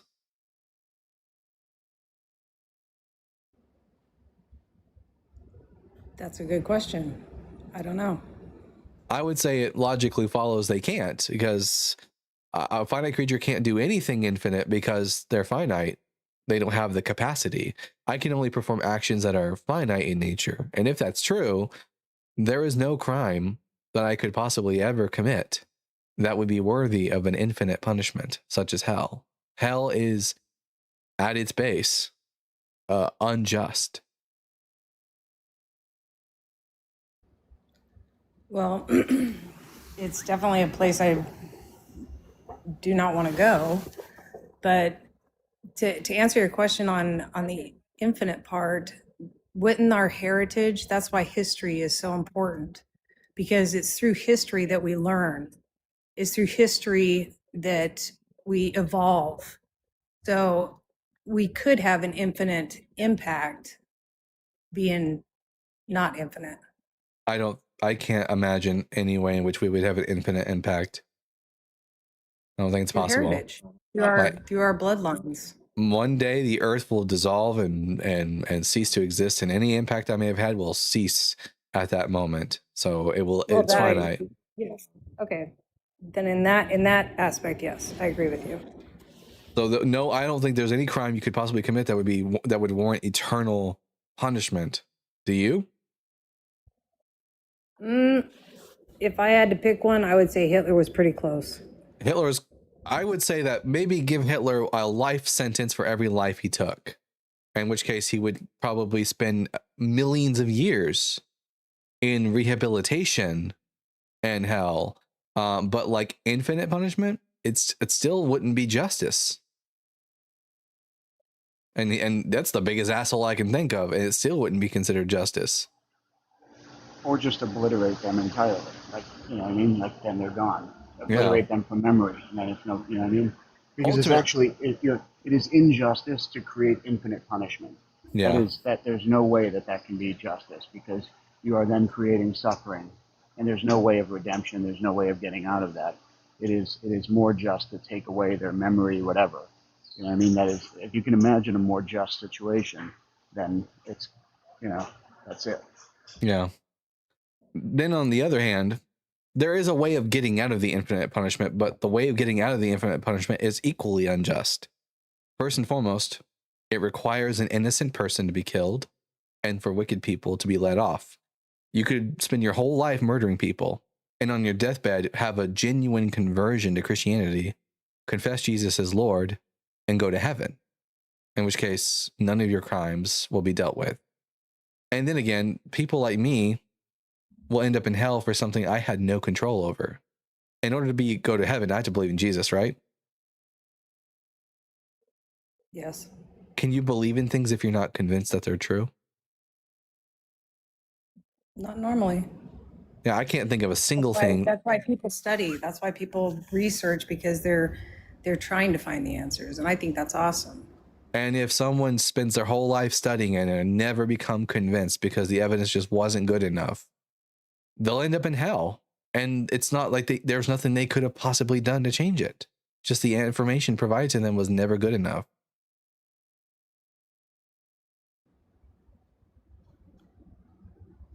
I can't see a way in which any of this is just. It seems like one crime after another. Well, and that's the horrific man mentality. I mean, from birth, we teach each other to lie, cheat, steal.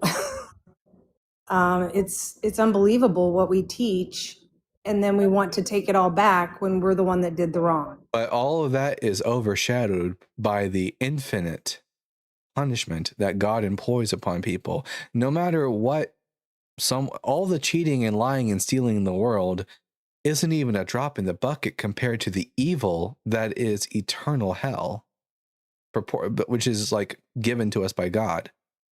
God is infinitely more evil in the New Testament than anything that any human being has ever done.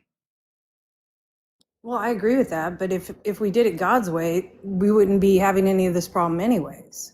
Because again, God is all about order. He's all about helping. He's all about giving mercy and grace. I don't think that's true. So if we actually held each other up, if you look at the New Testament and what Jesus died for, you'd understand the true love that God has for the people. I don't think God does. All you have to do. I don't think God does love us. I think God here. If a man walked up to a woman and held a gun to her head and says, "Love me, or I'm going to blow your brains out," does he love her? No.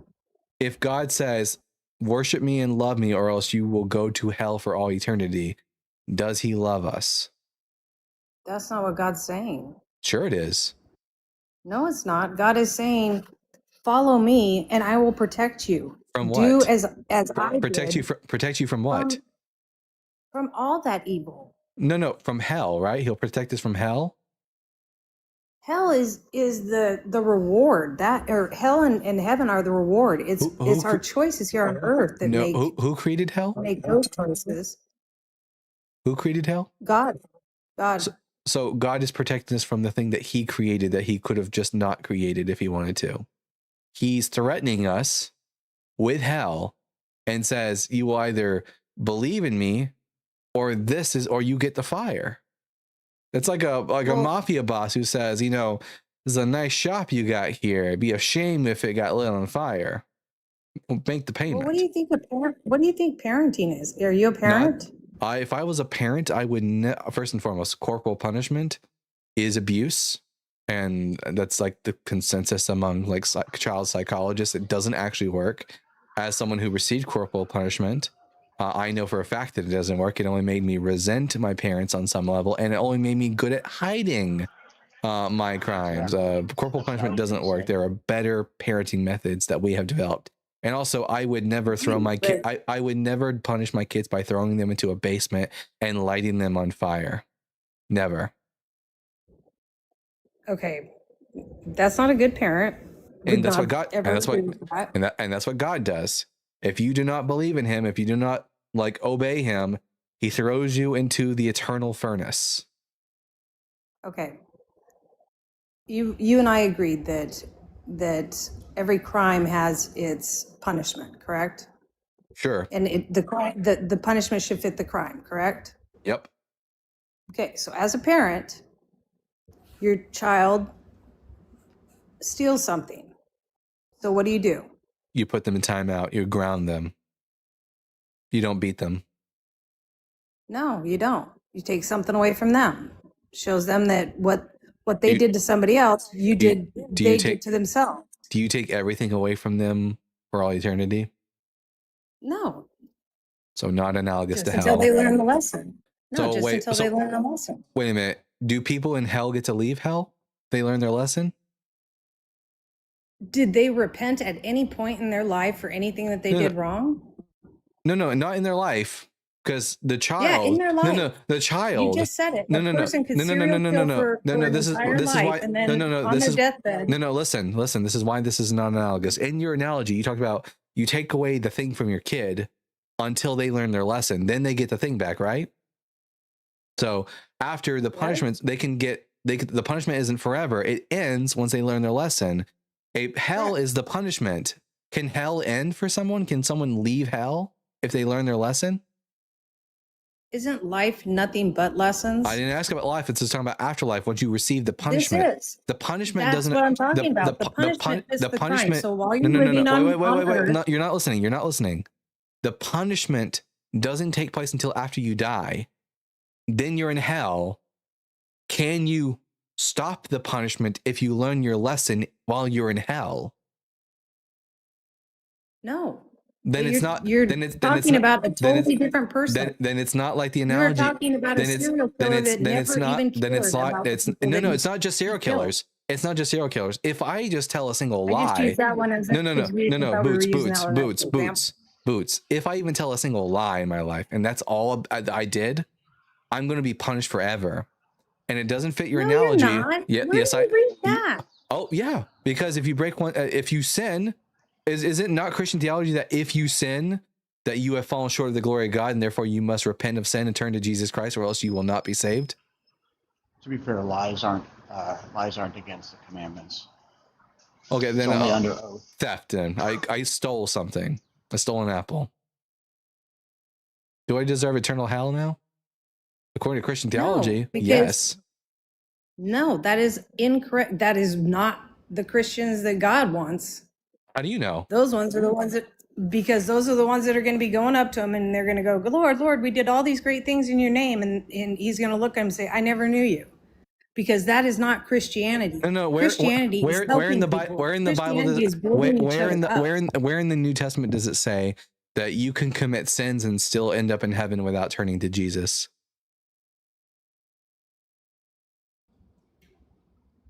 If you live by the law, you get judged by the law. If you live by Jesus Christ, you get judged by Jesus Christ. And what does the You New can pick Testament either one. and what does the New Testament say about those who are able to live by the law? Does Paul say it's possible? Yeah. Or does Paul say that all have sinned and all have fallen short of the glory of God? Romans 3:23. Yes, it does say that. So But it also says with the Holy Spirit, this Holy Spirit will lead you into righteousness. And to have faith in Jesus Christ and the work that he did on the cross. In other so words, that you have all to a teacher believe now in that will bring Jesus, us or into else. righteousness. In other words, you have to believe in Jesus, or else, even if you just stole one apple, you're going to hell. No, you would be judged by the law. So Yeah, again, and according to Christian theology, I would end up in hell. No, because I'm going to ask you something. When you 'Cause stole that apple, did somebody say something to you and you felt bad about it? No. So you didn't feel bad about it at all, and you Nope. kept doing it for the rest of your life. No, I just stole the one Also- apple. Never felt bad about it. Boots, also, like, the fact that you are saying that you're judged by the law, like, did you drive your car on Saturday this past week? Like, do you ever wear polyester? Like, I don't know what you're talking about. He says that he doesn't believe in Jesus Christ. And I said, well, there's two ways that you can be saved. You can be saved by being judged by the law, or you can be saved by following Jesus Christ. It's easier to follow Jesus Christ because you get a lot more mercy and grace. Which means either you believe in Jesus, or even if you commit one sin that breaks the law, you will be judged according to the law. And according to Paul, that's eternal condemnation. By the way, not even Jesus was perfectly blameless, right? Because, like, there's that moment where Jesus says, the one who cast the first stone, who has not sinned, cast the first stone, because they're supposed to follow through on the law, right? Their whole point is that they should follow through on the law. And Jesus says, the one who's without sin, cast the first stone. And does Jesus throw the first stone? Nope. Okay, so Jesus was also a sinner. Well, so where's the where's the justice? Where's the justice in this? I don't see it anywhere. It seems like God in the New Testament is just the biggest asshole. You either burn for eternity, which is not proportional, or you can get out, but for something that you have no control over. Okay. And again, you need to read the Bible on the wickedness. I've read the Bible Okay, more. so I then- guarantee so I've read the then Bible you're more than telling you me- have. Okay, then you're telling me that you approve of adulterous. I'm telling you, I don't approve of genocide, and I don't approve of genocide and slavery and misogyny. Okay, let's go with those. Why don't you believe in those? Why don't I believe in genocide? Because I don't think it's right to wipe out a group of people just because of their ethnicity. Okay. And is the Bible okay with genocide? Nope. First Samuel chapter 15 verse 3, God tells the Israelites to wipe out the Amalekites, all of the women, the children, and the infants. The men, the women, the children, and the infants. And what life are they leading? Doesn't matter. There's never a good reason It to fucking. does. There's If you never. don't- if you don't like genocide, if you don't like it when- Boots. There's never a good reason to kill fucking kids, is there? Is there ever a good reason to kill babies? What wrong did the babies do? Nothing. And Babies God aren't punished. They go to heaven. No. God told the Israelites you have to kill the babies too. Yeah. And they so get to go to wait. heaven. Oh, it's They're okay. pure. Oh, okay. It's okay to kill babies because they all go to heaven. So, we should all just kill. We should sacrifice our own souls like Jesus would, like the ultimate sacrifice, and kill all the babies because they'll all go to heaven. There's nothing wrong with it. Where does that say any of that in the New Testament? No. You said babies go to heaven when they die, right? In that instant, in 1 Samuel, Wait, so after that they don't go to heaven because when God so, had already so in, in God the, had already said that babies so in- were pure. so babies go to heaven when they die, right? That's what I understand in the Bible. Would there be anything wrong with me like choosing to sacrifice my own soul and going out and murdering every baby so that they all go to heaven? I'm willing to sacrifice my own That soul. is like, I mean, that doesn't even make any sense. No, they all go to heaven. That analogy made no sense. Is it not a good, because those babies might grow up and they might commit sins that will send them to hell. So wouldn't it be good for me to kill all of them and send them all to heaven? No. Why not? And you know the answer to that. No, the why? same reason that you know the answer to that, because it is not what we do anymore. No, what's Because wrong? No, there's been what's wrong with changes over time? what's not good to send? It's not good for people to go to heaven. That is what they thought in other pagan religions. No. You understand that? correctly? Let's break this down really easily. You believe that when babies die, they go to heaven, correct? Yes. So if I killed a baby, it would go to heaven. And where would you go? No, I don't care. I'm willing to sacrifice myself. So would it be noble for me What to would you be sacrificing yourself my soul, for? for the baby to go to heaven?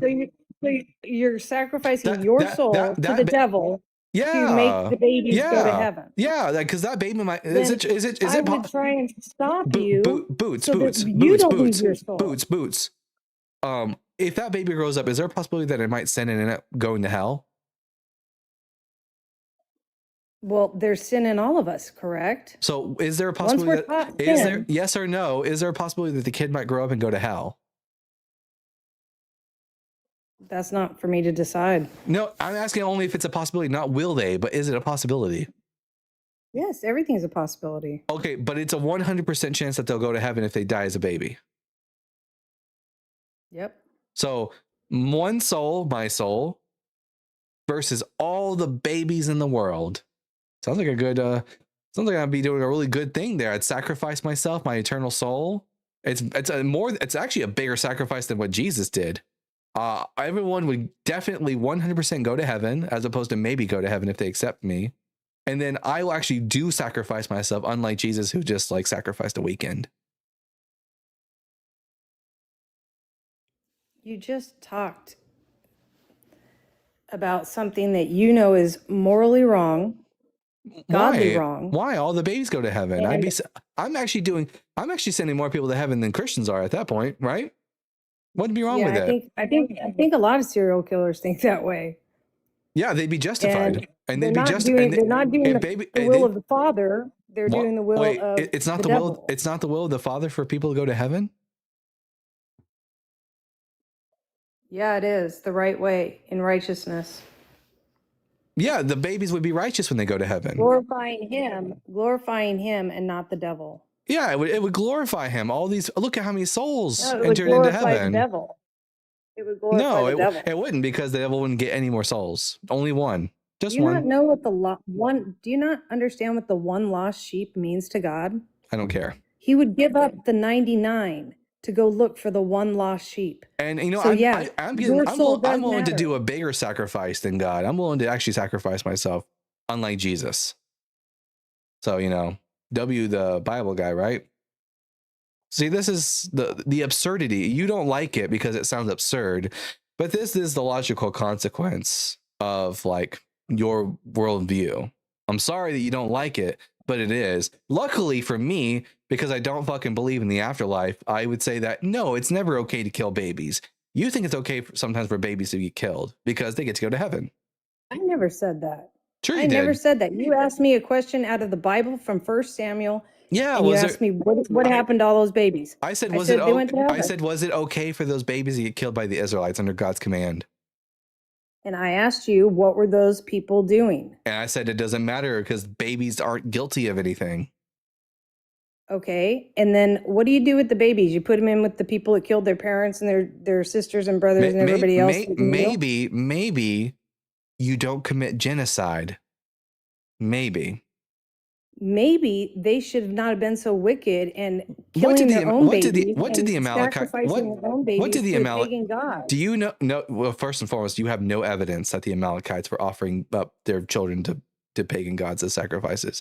Also, how weird of a thing this is. That's the weirdest cope I've ever heard from Christians, because it's like, I'm so mad at the Amalekites for killing all their babies. So you know what I want you to do?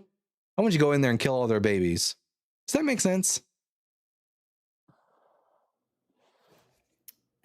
If you have an enemy, do you take out the head or do you take out the whole of the enemy? You don't take out the whole. In fact, that's a war crime. If we have an enemy in America and we go over to that country and we kill all the babies, that's a war crime.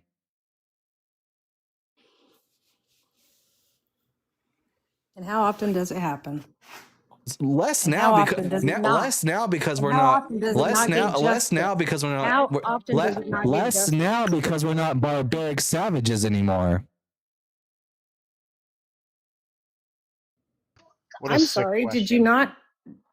Sorry, I'm not going to get into politics. Totally different subject. Wait. You know, I really appreciate you.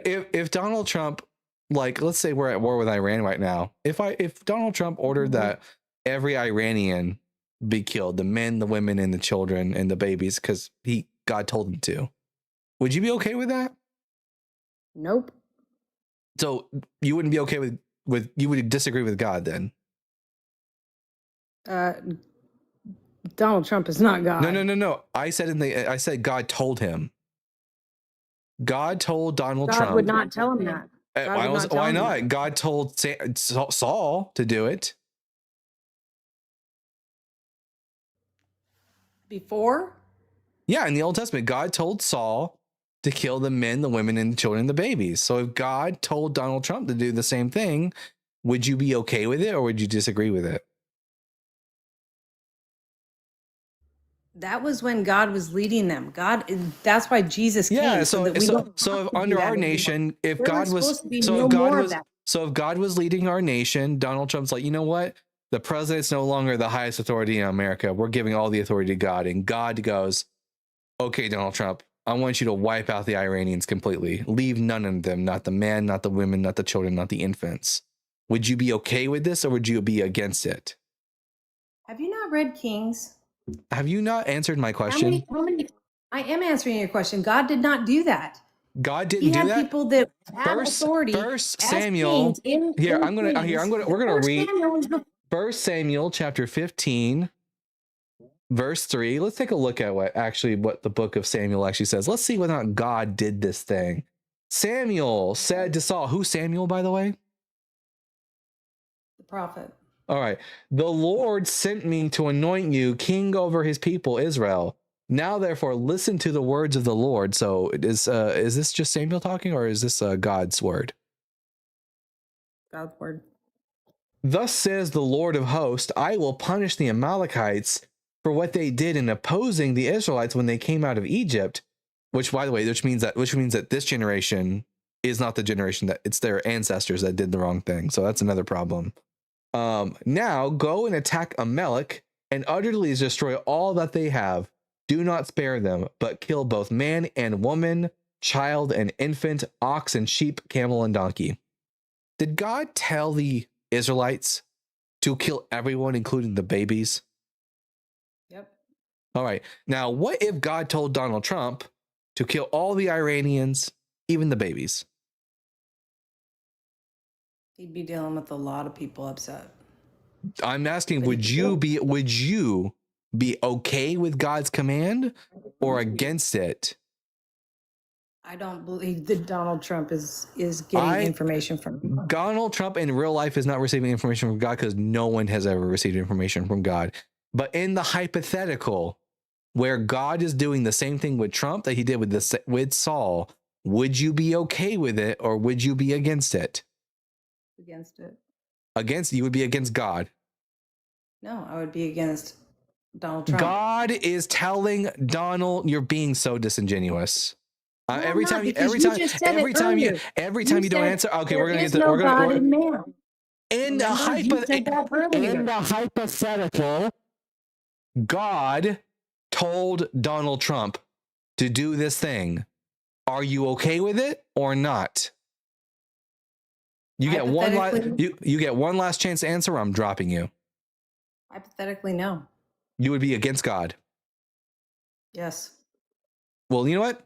W for you for thinking for yourself and not being against God. And for being against God, saying no to God when he commits genocide. I mean, for some reason, you're okay with it in the Old Testament. Suddenly, you're not okay with it. I don't understand the symmetry breaker. You don't understand how process of learning is? Learning? Does God learn new things? I thought he was all knowing. No, he's teaching. Teaching? What was taught? Wickedness, righteousness. Genocide teaches people about wickedness? The only wicked people here were the Israelites. The Amalekites did nothing. It's their ancestors who did the wrong thing. In North Korea right now, Kim Jong-un has a law that if you commit some forms of treason, not only will you be condemned, but so will your child and your grandchild for the thing that you did. Is that okay? Strict punishment, but is it okay? If that's where the punishment fits the crime in their eyes, it doesn't fit the crime. The grandkids and the children didn't do anything, and they're being punished. Were they taught by this man? Doesn't matter. They didn't do any crime. If they were taught by this man and were to follow in his stead, but they would not be doing the exact same thing? But they aren't. The Amalekites during the time of King Saul were not going against the Israelites.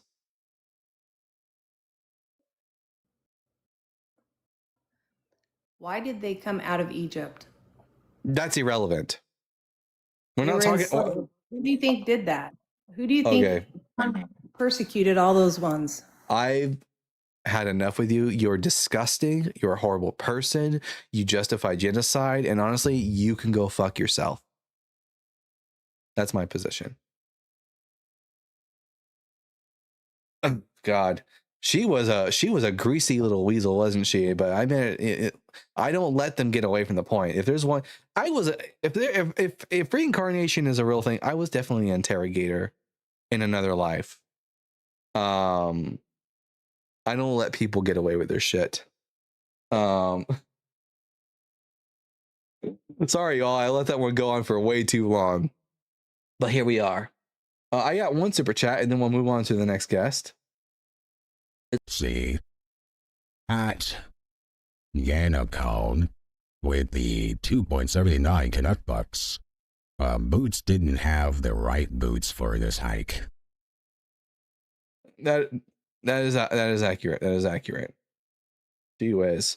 And because they seem to be the only topics that Christians want to talk about for the day, number 7 and number 6 are actually off the board now. The only thing, if you're a Christian, the only thing that you will be able to talk about are the first 5 points, because for some reason, Christians don't like talking about the Bible, but I'm going to force you to talk about the Bible. Every single guest today has talked about number 6 and number 7. We will be talking about the first 5 topics now. I'm bored of the 6 and 7. 6, 7. All right. Abdul Noor, I'm going to ask you 3 preliminary questions, and then we'll get to the conversation at hand. Question number 1, are you at least 8 years, are you at least 18 years old? Yes, I'm 43. And question number 2, what pronouns do you go by? Sorry? And which pronouns do you go by? I don't understand the question. Pronouns are words that replace nouns and sentences in order to avoid repetition. An example of pronouns would be he, him, she, her, they, them. Which one of these 3 best apply to you? Yeah, I'm a Muslim. That doesn't tell me anything. So what do you say? Do you go by he, him, she, her, or they, them? I go by them. Them, okay. And so you're Muslim, so I don't know how you're going to talk about any of the 5 points on the board.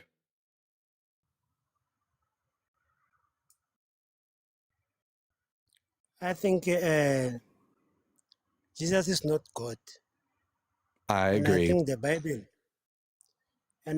Bible was written by the person who never met Jesus and who never met Moses. Correct. Never met Joseph. I agree. Yes. Do you think Jesus rose again from the dead? According to the... Just a yes or no. No. Okay. Do you think I should be a Christian? A question? Yeah. Just a yes or no. Should I be a Christian? Yes. I should be a Christian. Because I should be you as a Muslim think I should be a Christian. No, I don't think you should be a Christian. Okay. Then number 5, do you as a Muslim believe that the Bible has fulfilled prophecies? Yes. All right, then I guess number 5 is the only one you can really talk about with me. So what prophecies were given in the Bible that were fulfilled? Yes. All of them, no?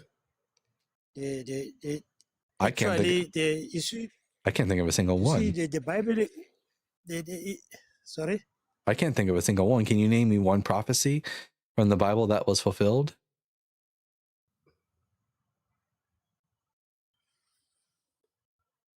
I think it's Moses. What prophecy from Moses? Sorry? What prophecy from Moses? What prophecies? I don't understand the question. All right. Anyways, that wasn't going to go anywhere. Okay. Anyways, Ellie, who has already given us 2 super chats today. Hi, Ellie. Are you at least 18? Hey, yeah, I'm 35. I'm just hopping in real quick. I'm a friendly. I just wanted to. Oh.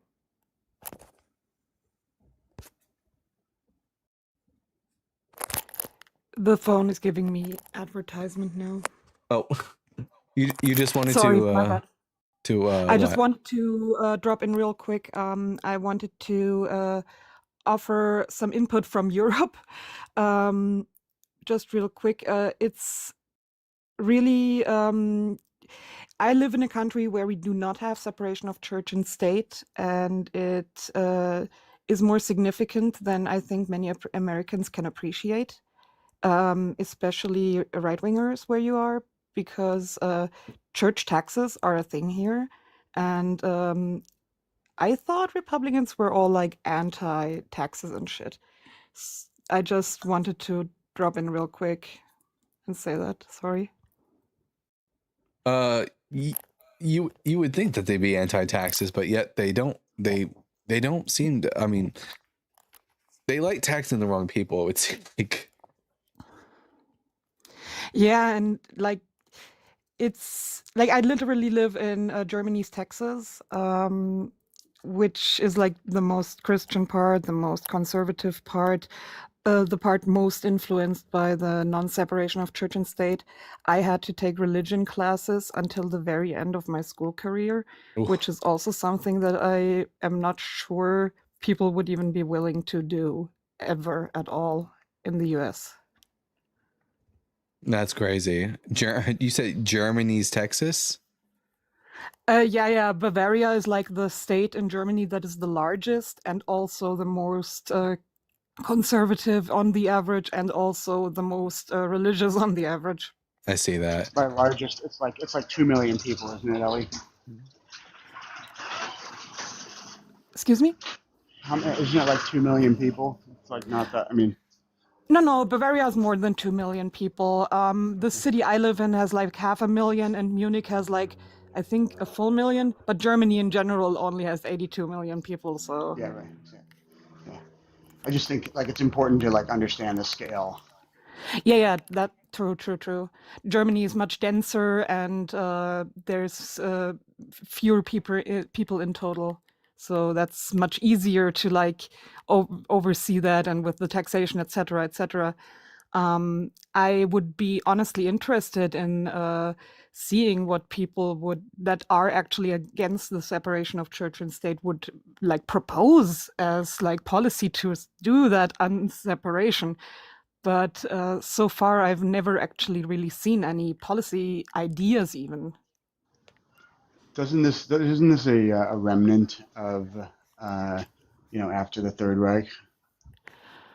I'm honestly not really sure. But now that you mentioned the Third Reich, there's a significant amount of religious sort of extremism that came with supporting the state, and then also like bashing religions that weren't Lutheran. Yeah.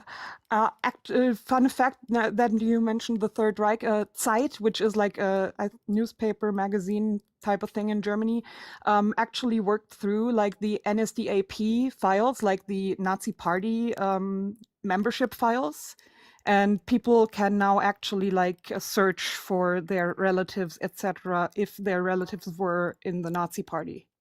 Oh wow, it's crazy. And fun fact, like my grandpa was in the Nazi Party. Like honestly, it's the grandpa I never met, so fuck that guy. But most people were. Like, I'm not trying to like. No, not most people were. You didn't have to be a member of the Nazi Party, and people weren't forced to join.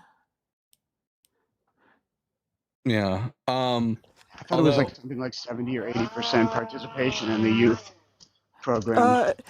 You had to participate in the youth programs, etc. But that was like state-led, not party-led. So It was basically you didn't have to be in the party, but being in the party gave you like opportunities at times. So there's a lot of people who, and like by May of I think 37, it was pretty clear what was going on. There was. As interesting as this conversation is, I've already said a lot of things that might trigger the TikTok gods. So I'm trying to avoid it. But hey, Ellie, thank you for calling in, and thank you for your super chats, and I much appreciate to hear from you. Have a great evening or afternoon, whatever. And thank you for what you do. Absolutely. Guten Tag. Guten Tag. All right. We'll bring up Jenny. Jenny, I'm going to ask you 3 preliminary questions, and then we'll get to the conversation at hand. Are you at least 18 years old? Yeah. Question number 2, what pronouns do you go by? She. And question number 3, are you a Christian or some sort of theist? Well, I guess Christian is the only really available one for these topics. Are you a Christian? Yes. All right, I'm Dalton the Bible Guy. Which one of the 5 questions on the board would you like to give me an answer for? Actually, I was listening in on, I think, is it first? I came in kind of late, but was it First Samuel 15 that you were referring to? Yes, The other comment. but that verse doesn't really have anything to do with any of the 5 topics on the board. Oh, okay. That's why I joined, because I thought I had something to say about that, the conversation. It's just that I every can single I can go drop it on if you want. every guest I've had today has wanted to talk about God being good or justice and Christianity. And I don't know, it just seems like for some reason Christians don't want to talk about Jesus. Yeah, I think maybe some people are feeling, when I heard the other conversation, I think like I'm learning as well. I'm kind of getting into like a new phase of spirituality or whatever.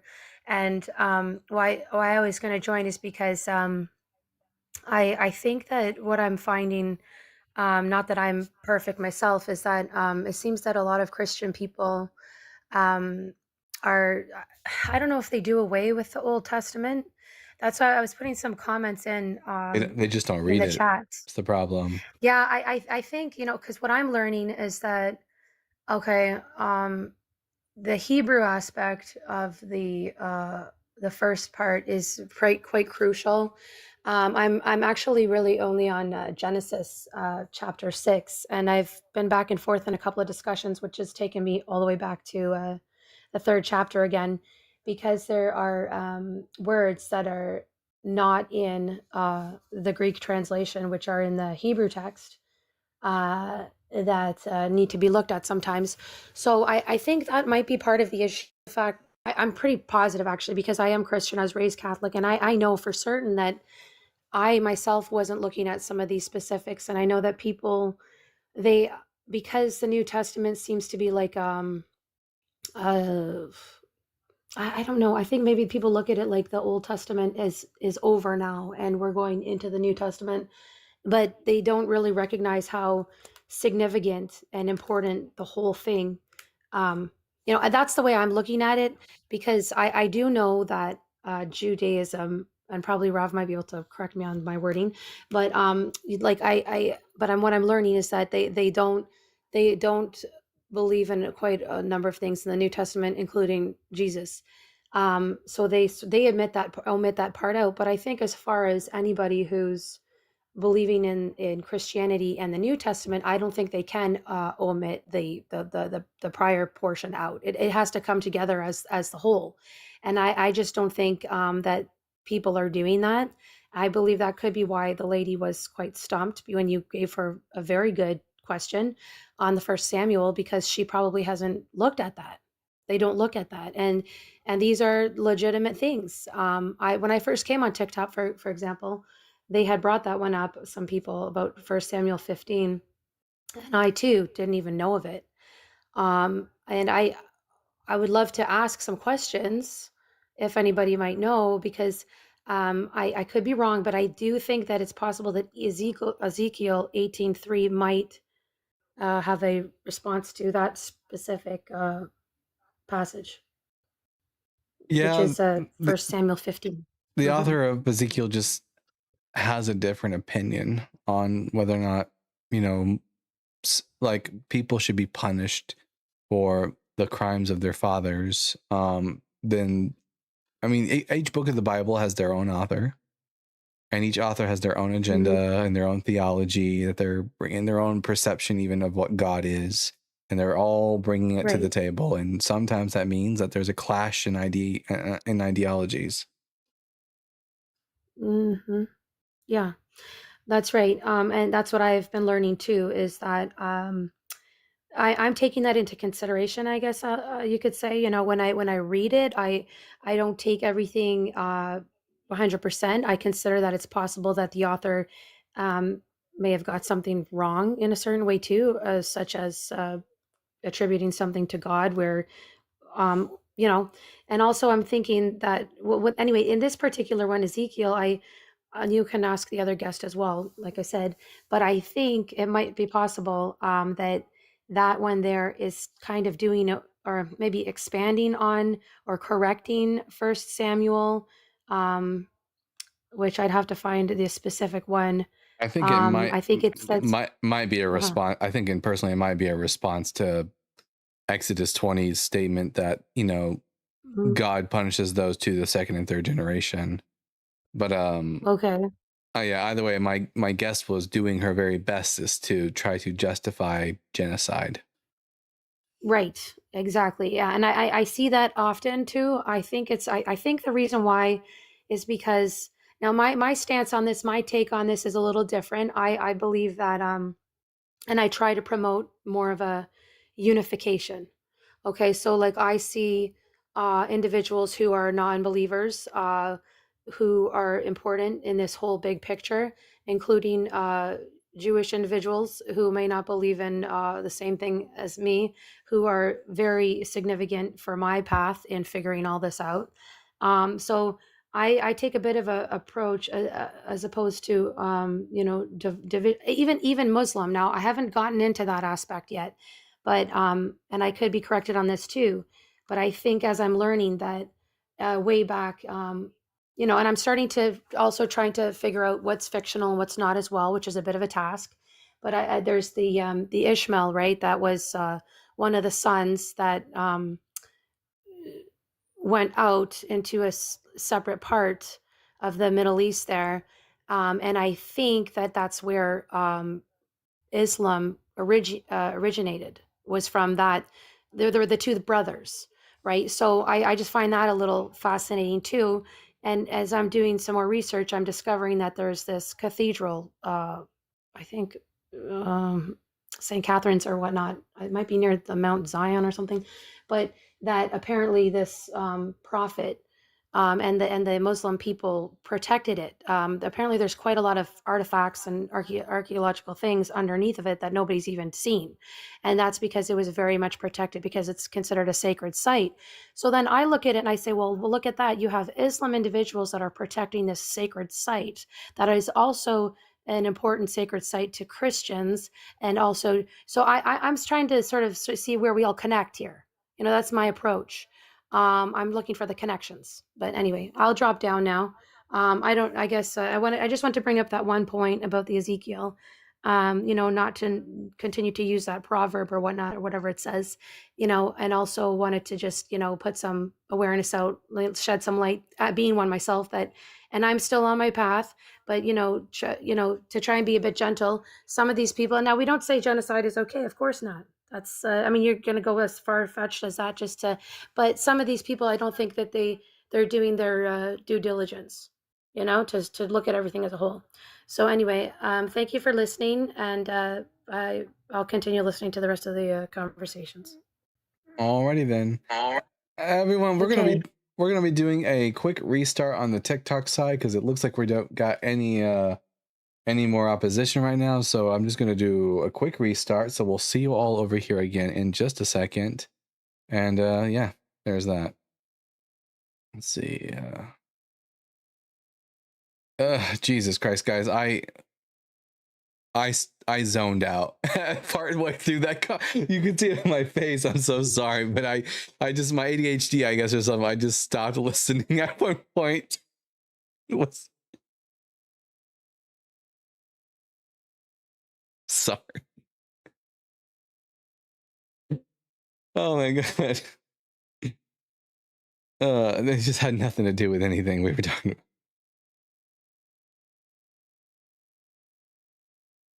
Oh man. Anyways, hopefully we'll get some opposition in here now who want to talk about the questions on the board. Oh man. All right. Let's see. Nini Bob says, "Woohoo, woohoo, indeed." And we got a super chat already. From Juno's Boy Toy with the $2. Is there a VOD for the 24-hour live you did?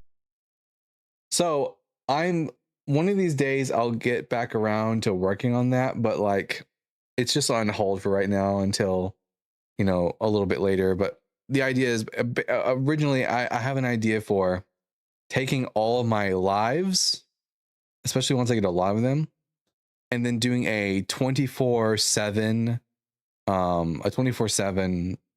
Bible guy channel where all my lives just play, all my old lives play 24/7. That way, you know, in case there's no one live and there's no one on TikTok that you want to watch, you can at least go and watch some of my old lives while they're live happening. The atheist experience does it. It's just going to have to wait until I get like a separate PC and better internet, and I can just do it. You know, it's a lot. It requires a lot to have that kind of setup. So many women guests today. I've never seen that on religious debate so far. That is true. Generally, most of the guests that we end up having tend to be men, and the men tend to be more, you know, they tend to crash out and go off a bit more than our women guests, because Christian men are very unstable. A lot of them are, at least. Not all of them, but some of them, a lot of them. Okay, we got here Matek. Matek, I'm going to ask you 3 questions, then we'll get to the conversation. Are you at least 18? I'm over 18, yeah, man. And what pronouns do you go by? He, him. And Christian?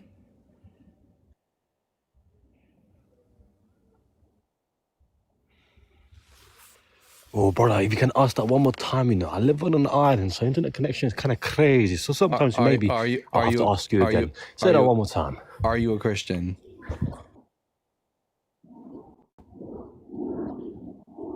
You know, many people called me a Christian, so I would have to say yes, indeed. All right, which one of the 5 questions on the board would you like to give us an answer for?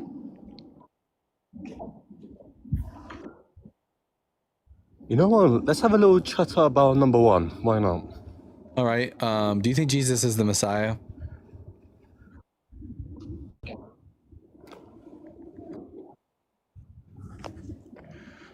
Yes, God. What should I say? Jesus is God indeed, yes. No, not God. Is he the Messiah?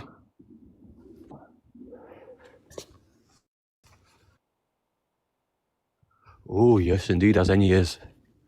All right. Why should I think Jesus was the Messiah? And also, it looks like there might be a bit of a delay, so I'm going due to the fact of anyone I'm going to count to 5, and if depending on how big the delay is, we might have to let you go. So let's just take a look and see. I'm going to count to 5. When I get to 4, you say 5. 1, 2, 3, 4.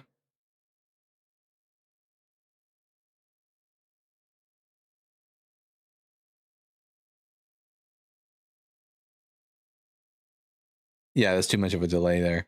Sorry, bud. You'll have to get yourself some better internet or something. Gee whiz, that was crazy. Can we do a delay count? I just did. You're good to go. That was like 10 fucking seconds at least. Man alive. All right. Bro's out on Gilligan's. Rob, did you ever watch Gilligan's Island? Oh, I love Gilligan's Island. Gilligan, the skipper too. I only remember one episode, very vividly, and I remember I was sitting in my living room as a kid. We had a big old box TV, and it was in black and white. And the episode was Gilligan. There was a bat that bit Gilligan, so he thought he was going to turn into a vampire or something, and then one night he leaves the tent or something like that, and then a bat gets into the tent and is where Gilligan was, and when they go to check on Gilligan, a bat flies out and they think he turned into a vampire. That's so funny. If you go to Long Beach, California, there's a really nice little sort of island area, and you can do a whale watching tour. And the day that we did it, it was too rough to be out on the water, so we went by the set of Gilligan's Island, which is in this little cove on the inlet, right by Long Beach. It's called Treasures Cove or Pirates Cove or something like that. Oh, it's so cool. Yeah. Professor can make a radio, but not fucking nails was always funny. What do you think happened to Jesus's body? The same thing that would have happened to the bodies of any Jewish guy who got killed back in the day. His body would have deteriorated until it was just bones. You know, just natural decay. That's what everyone, unless you get mummified, that's generally what happens to your body.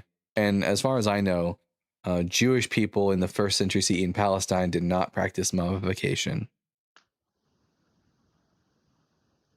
I wonder, actually makes me wonder whether or not, like, if you went over to in the 1st century BCE and you went to Alexandria with the Jewish people there, because there was a synagogue in Alexandria, whether or not the Jews in Alexandria would have practiced mummification. First of all, mummification was it was only a period. I don't think people were mummified up until the Greek period. And then second of all, I think so. I mean, so, and the reason, okay, I'll tell you the reason I think maybe, and I'll look up the answer right now and I'll find out. But I'll tell you the reason I think maybe is that, and it's going to maybe make you laugh. I used to play a game. I still do play it sometimes. It's called Assassin's Creed Origins. And it takes place in 1st century BCE Egypt.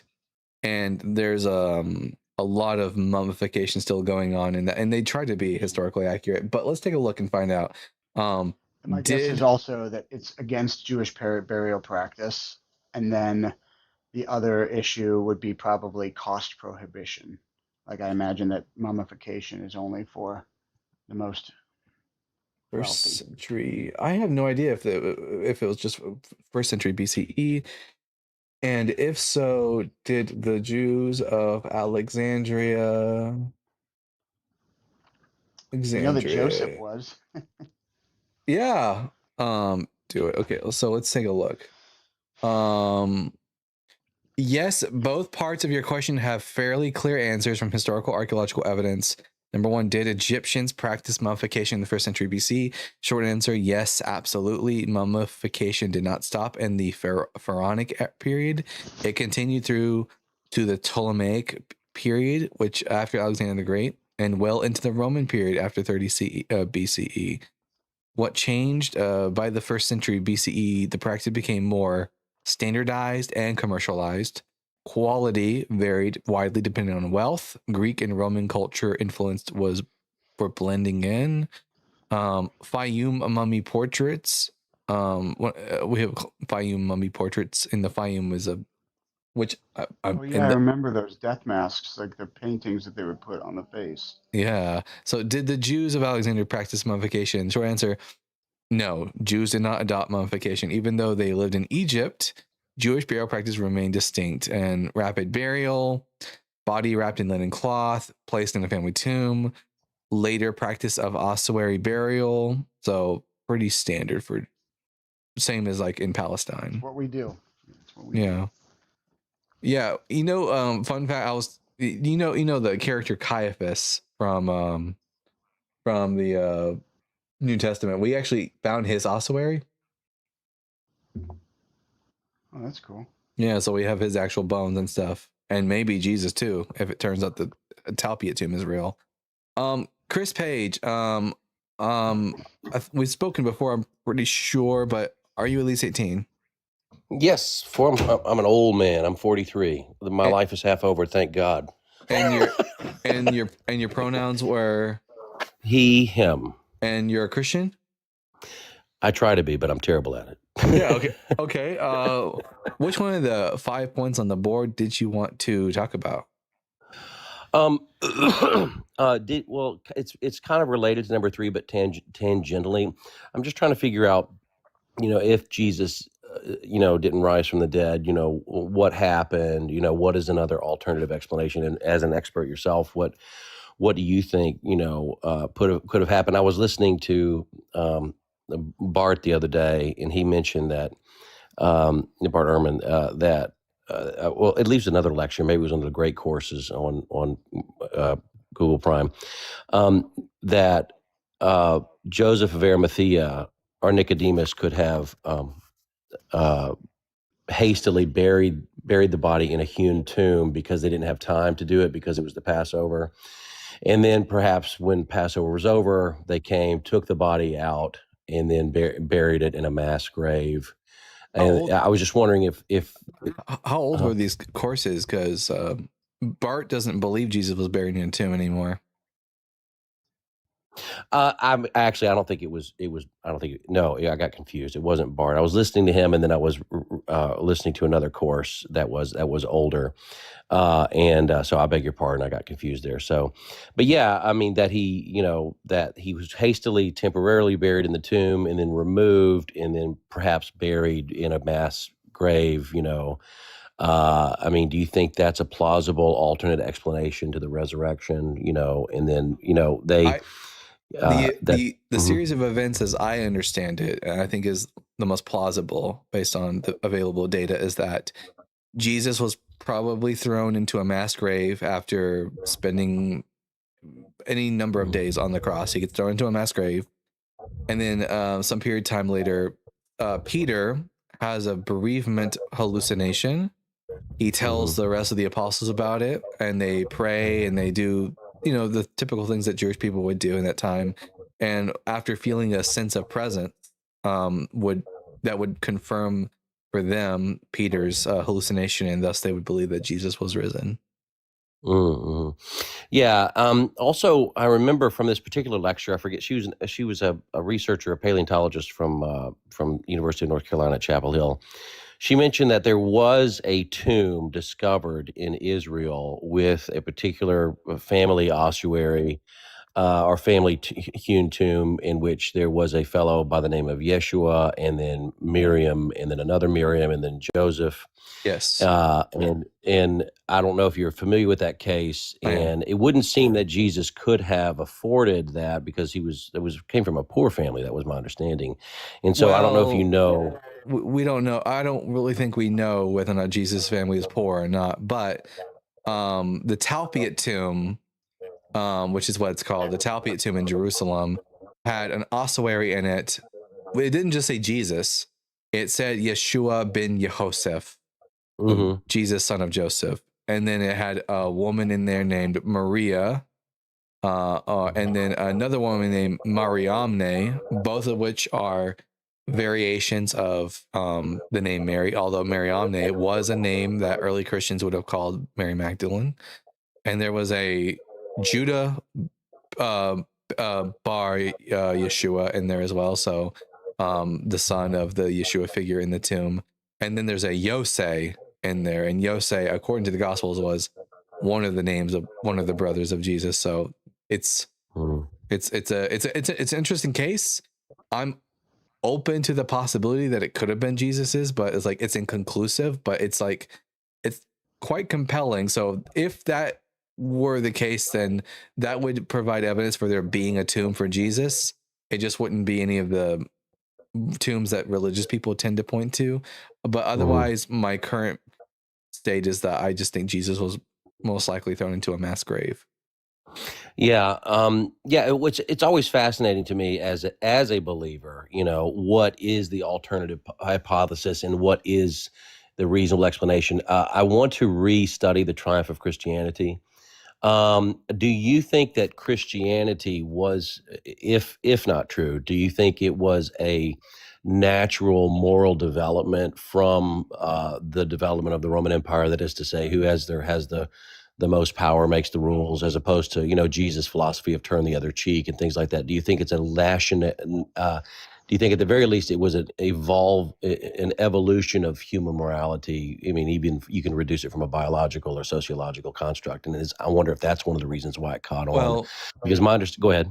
Ethics systems as time progresses, no matter what religion you belong to, end up morally progressing, although the question is to what degree and how fast and how obstinate are they. But if you were to talk to a Israelite about morals versus a Jewish person in the first century, you probably would have gotten a different moral system for them, because that's just the way that morals work, is that as society progresses, we become more, I would say, sophisticated morally, and therefore naturally later Christianity would be more morally developed than first century Christianity, and first century Christianity would be more morally developed than ancient Israelitism, and et cetera, et cetera. So you go back. But Dalton, I think what the other thing that he's talking about is like who benefits from a group of people that is feckless and willing to turn the other cheek when confronted by an authority figure. And if I mean, that's there pushed. There were lots of different philosophies in the ancient Greek world, Greco-Roman world, and Christianity would have had some similarities with other existing philosophies. So it just would have been just another variation. And it also, I think one of the main selling factors for Christianity for a Greco-Roman audience is that it had a lot of similarities to existing mystery cults. And it was, and as a result, it was somewhat attractive to a Greco-Roman, more attractive than it was to a Jewish audience, very attractive to a Greco-Roman audience, because it had things like a savior deity that offers eternal life, personal eternal life. It had ritualistic meals where one participated in a ritualistic eating of the god's flesh, and ritualistic baptism and other and secret mysteries. It was very attractive for a Greco-Roman audience. Is it pretty much understood that early Christians, and of course I'm coming from the Catholic tradition, pretty universally believed in some sort of real presence in the Eucharistic meal? They did not merely think it was like party, little juices and crackers and whatnot. I mean, is that pretty much understood that they kind of understood that there was something? Go ahead. At least by the 2nd century, it would seem that at least the writings from Christians that survive today believed in that. Whether or not all Christian sects, like for an example, whether or not the Ebionites believed that or not, we can't know, because their writings didn't get preserved for us. And other Christian sects at the time, what we now call Gnostics, although it's a bit of a misnomer. We don't know what they believe, but we just know what, like, the specific Pauline strain, what they believed in, preserved for us. And they seem to believe in at least in a form of real. They didn't believe in, I don't think they would have believed in transubstantiation necessarily, but they would have believed in some manner. It would have just been a mystery to them. That they wouldn't have had those categories. Yeah, exactly. Yeah, that's why I think. Again, please feel free to drop me, but I have so many other questions. But like I said, if there's other people on, let me know. But just last question, before I move on, or before you drop me or whatever. Regarding, I want to go back to the Israelites at the time of the Ten Commandments. They didn't necessarily believe there was just one God, right? I mean, they weren't pure monotheists, right? They were henotheists. I would make I would actually make the strong statement that nowhere in the Bible, either in the Hebrew Bible or in the New Testament, do we find monotheism. You get, at the very earliest point of Israel's history, polytheism straight up, and then henotheism, also known as monolitrism. And then monolitrism remains the dominant understanding of deities within Christians and Jews until 2nd or 3rd century, when you start getting the development of strict monotheism. I just want to push a little bit, Dalton, and you let me know if I'm pushing too hard. But I would say that that Israel pre-Josiah is a inconsistent sort of deistic, maybe polytheistic, but also probably localized deities that are mostly agricultural, and people are hedging their bets and sort of having multiple gods that are represented. And the Josiah reign, which is really the book of Deuteronomy, is this attempt to both consolidate power in Jerusalem, but also consolidate this idea of God, and that you're worshiping this one God. And so it is a flattening of sort of these other gods, and destruction of the gods that are idolatrous or require idol worship.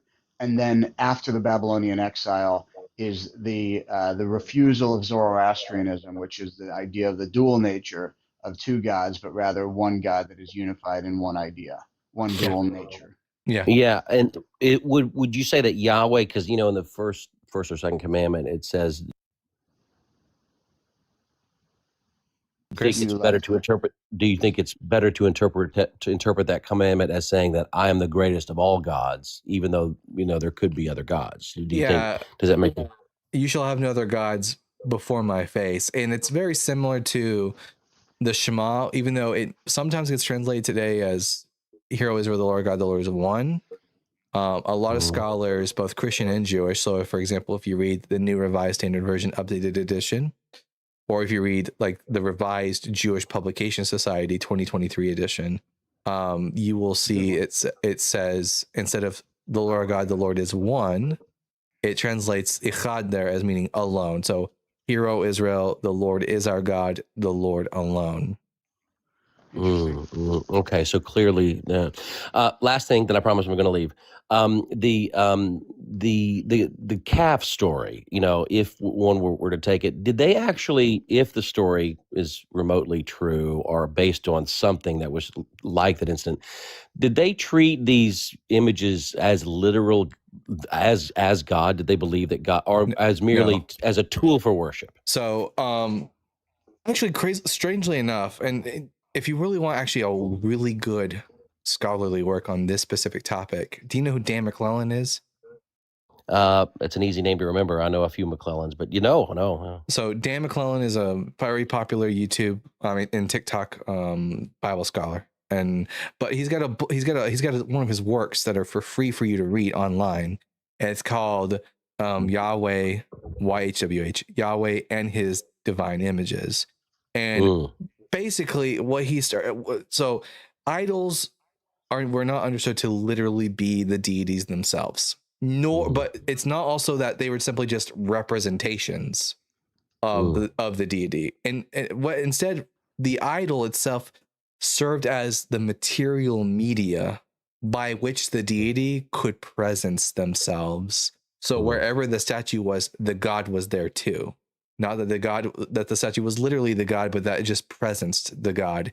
And while idolatry was eventually excluded from Israelite worship, there were other cultic objects that served the same basic function as an idol without being an idol. So an example of that would be the Ark of the Covenant. It doesn't have an image of Yahweh. All it has is the image of the cherubim on the top. But the Ark of the Covenant served as a material media by which Yahweh, the God of Israel, could presence himself. In fact, there's a section in the book of Numbers when the Ark of the Covenant is lifted up and Moses says, go up, O Yahweh, and destroy your enemies. And then when the Ark of the Covenant returns, he goes, oh, Yahweh, return to the place that of your dwelling. And it treats the Ark as if it's where God is. So why does God say, don't create a graven image? And then the next chapter later, he says, create this image, or create this. That's just weird to me. I'm just trying to. I would say that the commandment against idolatry was about, as Rav said, is about consolidation, about exclusion of other deities. And so, with the Ark of the Covenant and things such, you get to have your cake and eat it too. Oh, that's cool. So I guess the closest thing, of course, I'm from the Catholic tradition, would be our practice, not so much of having statues and people praying in front of a Mary statue when we all know that Mary's not there, but Eucharistic adoration would be pretty much the closest thing to a created thing being actually the literal presence of the God in the question. And also, just to be clear, artifacts of the saints as well. What are those things called? Relics. Are pretty. By the way, I just want to clarify. I think a better sort of looking at the ark is not that God is God is the ark, but it's like a palanquin for God. It's the exactly the thing. Yeah. What is a palanquin? What is a palanquin, if you don't mind me asking? Have you ever seen where the people will hold on their shoulders like these rods, and then the king will be carried inside of this box? Yeah.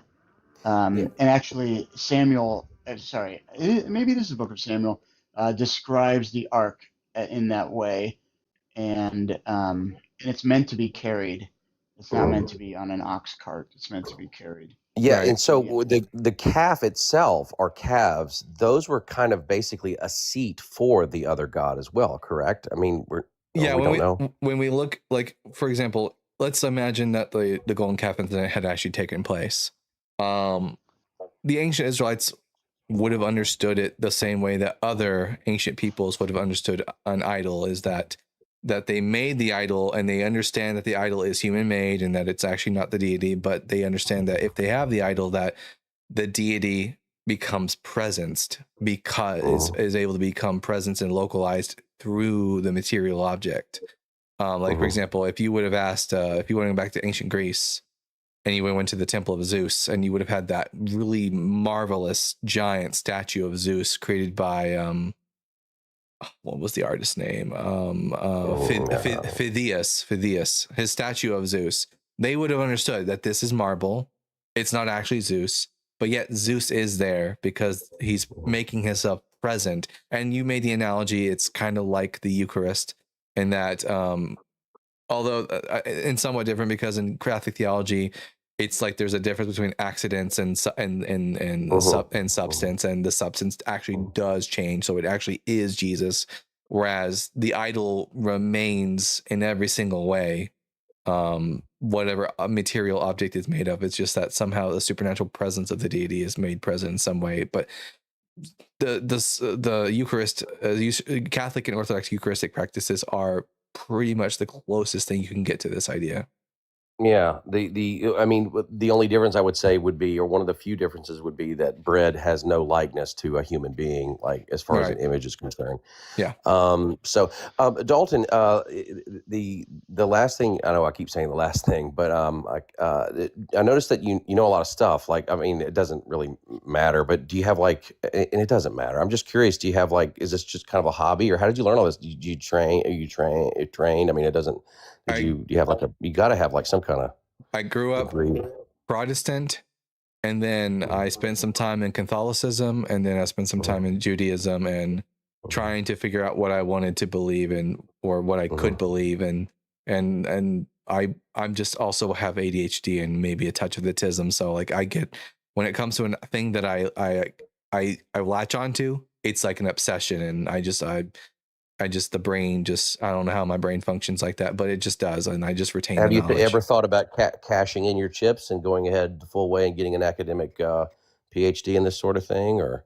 It's been suggested. I have a few friends who really want me to go to school, but and we'll see how it goes. I'm just you could be the next Bart Ehrman. You know, you're a young guy, right? You know, I would cash those chips in. 30, but there's still lots of time. But I'm just now finally have a job that I actually do like, that I don't. This is the first job I've ever had that I don't wake up and I dread going to work. So great. So we'll see where it goes after that. Okay, and that name that you told me to do a deep dive. His name was Dan McClellan. His book is Yahweh and His Divine Images. You can read the whole book for free online. Also, Prince of Lebanon. We will be bringing you up next. All right. Thank you, sir. All right. Have a good day. Real quick, Prince of Lebanon, before I bring you up, I do have to take a piss, and then we're going to read a super chat, and then I will be bringing you up, and we can talk about Isaiah 53 if that's the topic you end up wanting to talk about. All right. One moment. Oh. With great power comes great responsibility. It's a lot of trust,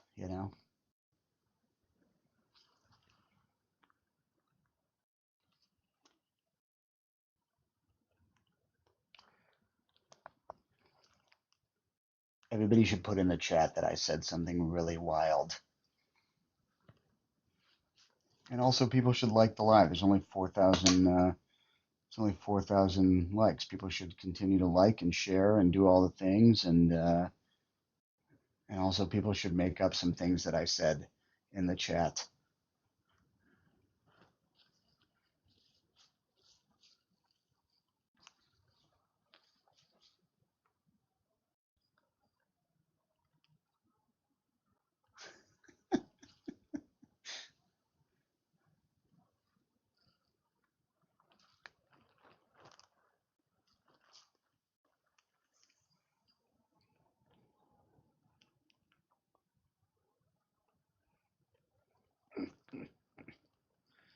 Oh man. Keep sharing, keep liking, keep tapping.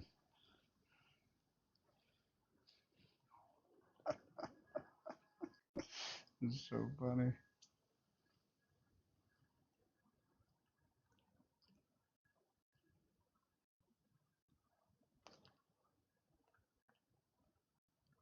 All right, so let's take a look at the first super chat, and then we'll go on to Prince of Lebanon. Let's see. Herbie Sean with the £5. Oh, he's done it again. He's gone live when I was expecting it. Oh well, I'm here now and just heard a Muslim say the Quran got something wrong. Look at that, miracles do happen, right? All right, we're gonna bring up Prince of Lebanon.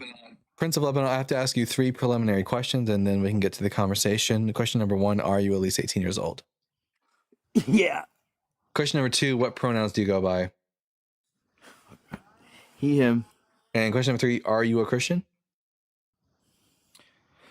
Not your average, but I do profess Christ in his resurrection, so yeah. All right. Which one of the 5 topics on the board did you want to discuss with me?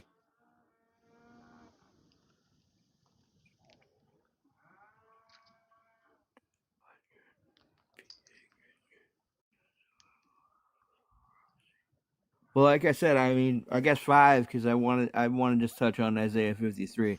I know what you're gonna say, and I know what I'm gonna say, but I still want to touch on it. I like to go through it. All right. Here's a quick question before we get into that. When we talk about a singular, I'm just going to talk about grammar real quick. Look, we can talk about grammar first, and then we'll get into Isaiah 53. Yeah. When we talk about a singular individual, what do we use plural nouns in Hebrew or singular nouns?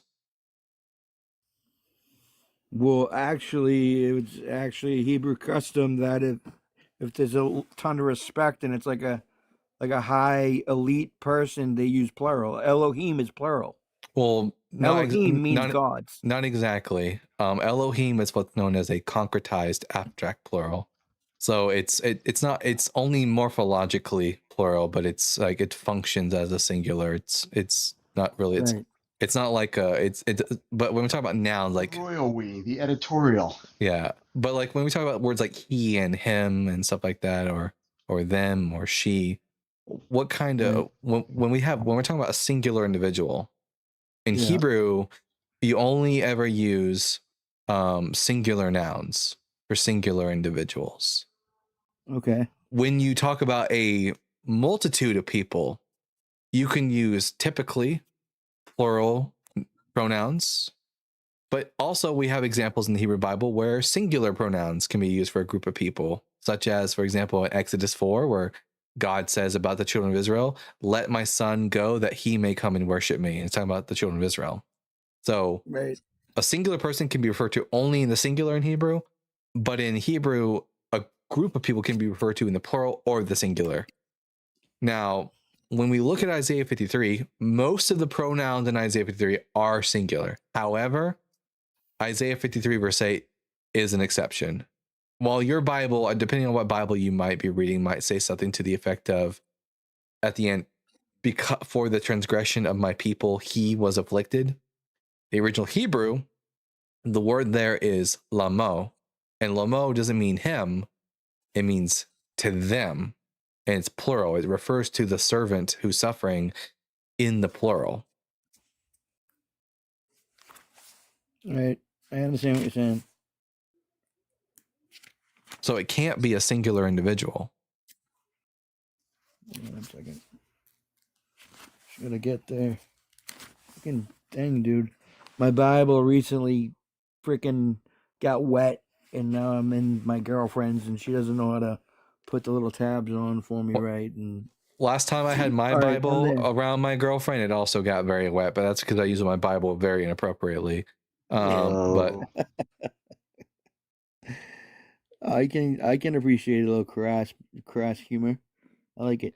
Just kidding, ladies. I'm still single. Just let you know. Anyways, go on. No, I'm just reading verse 8 first. Yeah, go ahead.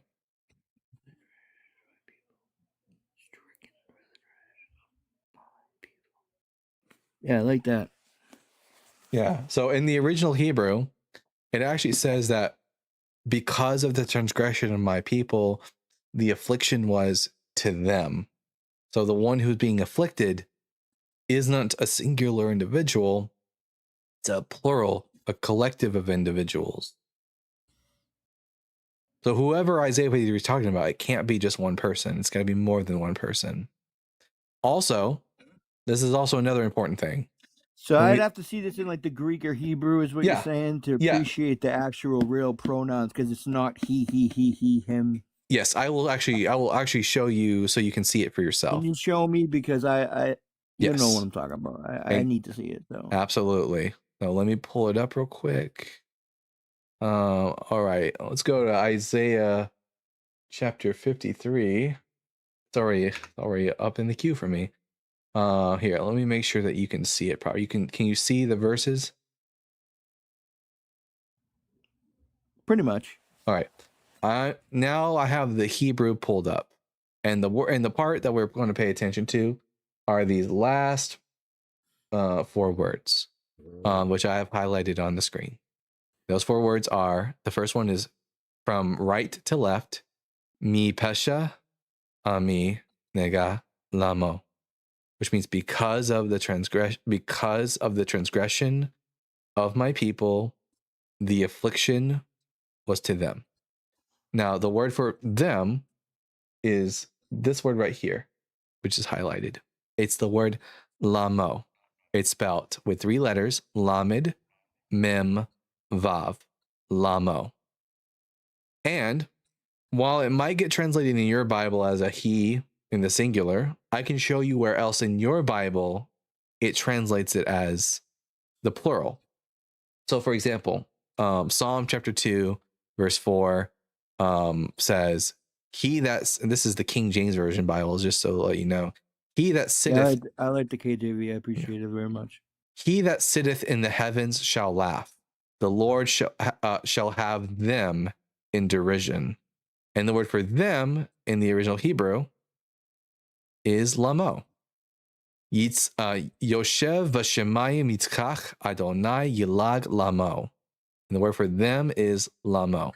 Why does it? That's so beast, dude. Like so base. Like why?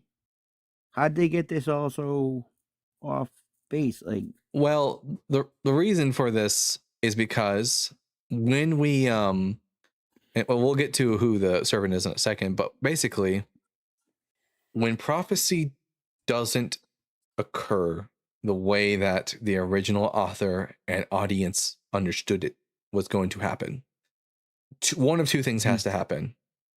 Either you throw out the prophecy, or you renegotiate and you recontextualize the prophecy to make it relevant to you. So when the prophecy didn't come to pass the way the Israelites expected it to after the exile, what you do is you recontextualize it and you renegotiate and you make it about someone else. In this instance, as time would go on, the Jewish people would say that this applied to, some of the times they would say it applied to Moses, some say it applied to Abraham, and in some cases, like the early Christians, they said, oh, this is actually about the Messiah, because they saw that Jesus suffered and they see a suffering individual person in this chapter, and so they made the connection and they attributed it to Jesus. And because of the fact that Christian tradition attributed it to Jesus, when you get to reading Isaiah 53 and you come across this, sometimes Christian translators translate things to make it appear more Christological than the original author would have intended. mm-hmm.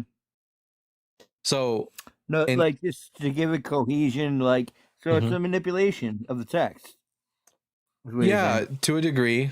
Whether or not it was done maliciously or because people were just genuinely mistaken, I can't give you the motive. I try not to give motive. But when the author of this section of Isaiah, and just so we're clear, the entirety of the book of Isaiah was actually written by 3 different sets of authors. Isaiah's 1 through 39 were written by Isaiah, the son of Amos, the historical prophet. Isaiah's 40 through 55, which contained Isaiah 53, was written by another author at a different time period, about a couple hundred years later, after the Babylonian exile.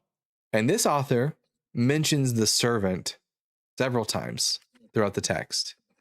And they're not even, and sometimes they're very explicit. They tell you exactly who the servant is. And do you know who they identify the servant as? Israel, right? Israel. So over and over and over again in Isaiah 42 and 44 and 45 and 46 and 48 and 49, those are just the chapters where I know the servant is called Israel. So all these times, the servant is identified explicitly as Israel. And once I get to Isaiah 52, verse 13, and it says, "Behold, my servant shall be lifted up." If I was to read in context, what would thy natural reading take this to be about? So repeat that. After seeing that the servant repeatedly is called Israel, and I get to Isaiah 52, verse 13, it says that the servant shall be highly exalted and lifted up. Who should I think is being talked about by context? Israel. Israel. In fact, if you read Isaiah 52, verses 1 through 12, it's all about the same person. God describes Israel as sitting in the dust of the earth. But she's told, I know. And she's told to shake off the dust, lift herself up, put on beautiful garments. In other words, she's being exalted. So when he says, "Behold, my servant shall be highly exalted," that's what he's referring to. Right. I don't understand why my Bible, this is not my Bible, but it's the ESV, and it doesn't tell me that there's like multiple different authors in Isaiah. And you like that's because the ESV is you're not going to find that. It's not like most Bible translators don't delineate between the different sections of Isaiah. This is just something that's been understood by biblical scholars, because when biblical scholars opened up the book of Isaiah, they started noticing a few things. For example, they started noticing that while Isaiah is mentioned throughout Isaiah chapter 1 through 39, like he calls himself out by name over and over and over again, suddenly after chapter 39, Isaiah's name is never mentioned again in the book of Isaiah. And then the author of the second section of Isaiah starts referring to, for example, King Cyrus, not as if it's a person who will exist in the future, but speaks about King Cyrus as if they are there in the present, because they say things like, God has taken the hand of King Cyrus, not God will take the hand of King Cyrus. And King Cyrus was a lot around during the end of the Babylonian exile. Right, yeah, I'm aware. Yeah. Well, that's what they used to talk. We used to say Trump's the new King Cyrus. I remember that. That was very cringe when they used to say that. Ridiculous. Yeah. You know, and I just think it's funny what's going on. I don't think it's funny what's going on as far as the conflicts, but like that Trump was this big bad, Trump, and no one trumps the Trump. Yeah. And now he's basically bent over, like BB's like, this is what's going on, and if you don't get in on it, it's going to be worse for you. So you got to get in on it. And Yeah, he's like, okay. I would definitely like But to it is avoid. unfinished business. It is a lot of unfinished business. Yeah, I mean, I would love they have to that avoid access talking to about the big resistance. orange turd All right, in sorry, Commando, but bad. but now you can see why I do not believe that Isaiah 53 is about Jesus. Also, Yeah, I just kind of Prince, just for the sake of like driving the point home, if you're reading this book chronologically, meaning when it was written, it wouldn't make any sense for Isaiah to be responding to something 600 years in the future. That's not the role of the prophet. That's not how the prophet functions. Um, even if you want it to be about Jesus, you first about the Babylonian exile. Like, in other words, you have to read the text for what it says first, and then you can apply allegory. But if you skip to allegory, then you're actually like, frankly, it's within the internal critique, it's heretical. Yeah. So a big misconception that a lot of people have about the nature of prophecy in the Bible is that prophets are people who talk about like the far, far future, which is not true. In the Bible, prophets prophesied about things that were happening in their time, like, oh, there's a king that is like harassing you. Well, I have a prophecy for you. God will soon destroy this king. And the prophecies are never about the far, far, far future in the Bible. Even the And book of then, like Revelation. they say the Messiah's returning. The Messiah's return is at hand, meaning like soon, like really soon, right? And didn't happen for. Well, the ever. Messiah would have to come first in the first place. Like, Yeah. First of all, like, Dalton, can I run through this quickly, or do you want to move on? You go ahead, bud. Okay. Do you know what the word Messiah means or where it comes from, Prince? Also, don't go too long because we are at the end of our show. Okay, really quickly. The word Messiah comes from the Hebrew Mashiach, which means anointed one. Yeah, I'm Jesus is never anointed by a prophet in the way that, first of all, he's not anointed, but the way that one expects a Messiah to be anointed is a prophet anointing a lay figure to elevate their status. Jesus, this does not happen for Jesus. Jesus is also never sits on the throne of David. Jesus never ingathers the exiles. Jesus never reunites Israel, the kingdom of Israel, and the kingdoms of Judah and Benjamin in Israel. And Jesus doesn't institute a lasting season of peace. And the reason that Jesus is not sitting on the throne of David for a number of reasons, but not the least of which is the fact that Jesus is not actually of the line of David. It says so in Matthew 1 that Jesus is not the son of Joseph. Most Christians understand Jesus to be the son of God. Joseph is not the father. It says that Mary is the mother of Jesus, and that Mary is married to Joseph. And you cannot adopt tribal lineage within the Jewish law. So Jesus's tribal lineage would be through his father, which is God, and God doesn't have a tribal lineage, so Jesus doesn't have a tribal lineage. Second of all, Jesus is born out of wedlock, and because he is born out of wedlock, he is considered a bastard and therefore is cut off from the congregation of Israel. So not only is Jesus not in the congregation of Israel, but he's also not he's not in any tribe, and he's not in any congregation of Israel. He's not even qualified to be going to the temple, let alone be the king of Israel.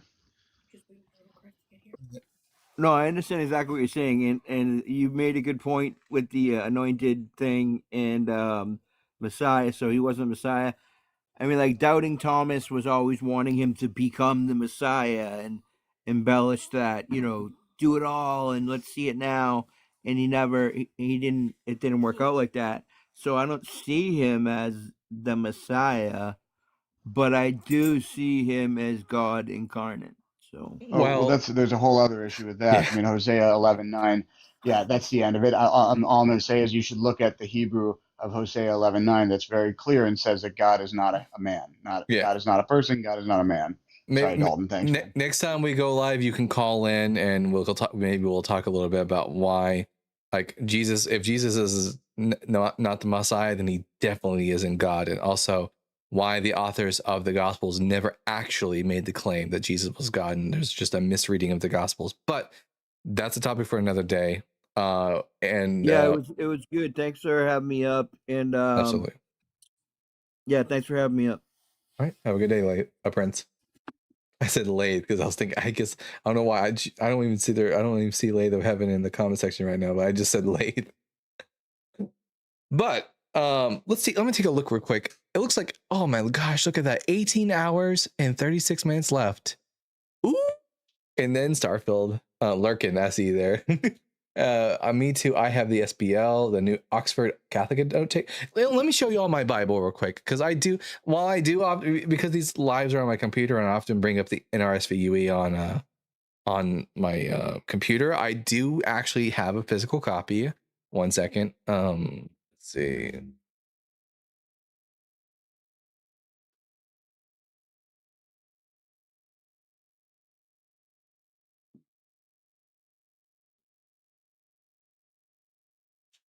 All right. Ooh.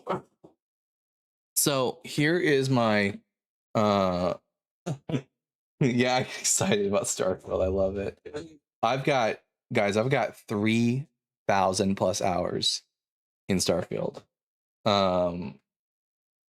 So that'll tell you something. But anyways, this is my NRSV UE. I got one that was like, it looked like it had been like had paint all over it and stuff like that. And well, it has sections in the side for notes. The problem is that I don't like writing in books. I don't like anything that like tarnishes a book in any way. I don't like writing in them. I don't like dog-earing them. I make sure if they come in a box like this, I keep the box. And also like I don't really need to keep notes. I have a this is I'm just remember. Yeah, this is my NRSVUE from Zondervan. I did write a little bit in it. I wrote, I can't really show you guys because it's got my last name in it, but I've got my name written in Hebrew, English, and Greek in this Bible belongs to section, just for fun, because I'm a nerd. Yeah, that's my Bible. What brand of lipstick do you use? Your mom's. Let's see. My cousin's pink blue with hearts and glitter on scripture passages on God sending an angel to kill. Oh wow. And whoever said screw Starfield, no, I love Starfield. And listen, I can't wait for Elder Scrolls 6, but I love Starfield and I will never I'll probably play it for probably over a decade, to be honest. Because I played Skyrim for like 12 years. Anyways, what I was gonna say. Oh yeah, let's see who I can send you guys off to. In a couple hours, Deconstruction Zone will be going live, and I made sure that I went early today so that you guys wouldn't miss Justin's live. But right now, who is live? I know we're about to go out. Trying to upgrade your. All right, that's my Nini. She's barking at me. All right, Ian. Allegedly Ian is live right now, so I guess I'm gonna send you guys over to here. Thanks for having me, man. This is her squeaky toy, by the way. It's a cigarette. I didn't buy it for her, but it's her favorite one. We'll get it. Anyways, yeah, and thanks for coming up, Rob. I much appreciate it. So everyone, go over to Allegedly Ian's live and tell him that the Bible guy sent you. And with that, I've been the Bible guy. Remember, oh wait, I got one last super chat, and we'll read that, and then we'll head out. At Burby Shines 1312 with the £5. Can we have a show when live chat is only open for the Christian apologists to chat? They can all argue with themselves and bore each other. That sounds like hell. That sounds like the Nicene Council, and no thank you. But I think that's just what it's always funny because whenever I used to love watching religious debates between different denominations, but now as an atheist, I don't really care anymore, because like it's like Christians debating about whether or not Jesus was God or not is like debating how long is the unicorn's horn. It's 5 inches. No, it's 7 inches. Like it doesn't do it for me anymore. But it's hell. 10K. What about 10K? What, Rob Kavod? Oh, Lathe was pushing for 10K before you logged off. Oh, and we got it. Look at that. 10K likes. Hell yeah. Fantastic. I appreciate that, Lathe, and I appreciate the chat. I appreciate the super chats. We could not do what we do without your help, and I appreciate it. And remember, we will not be live tomorrow or Wednesday. We will be live on Thursday, 3 p.m. Central Standard Time. We will resume our regularly scheduled programming. With that, I'm in the Bible guy. Remember to keep reading, keep learning, and we'll see you all again on another day. Bye.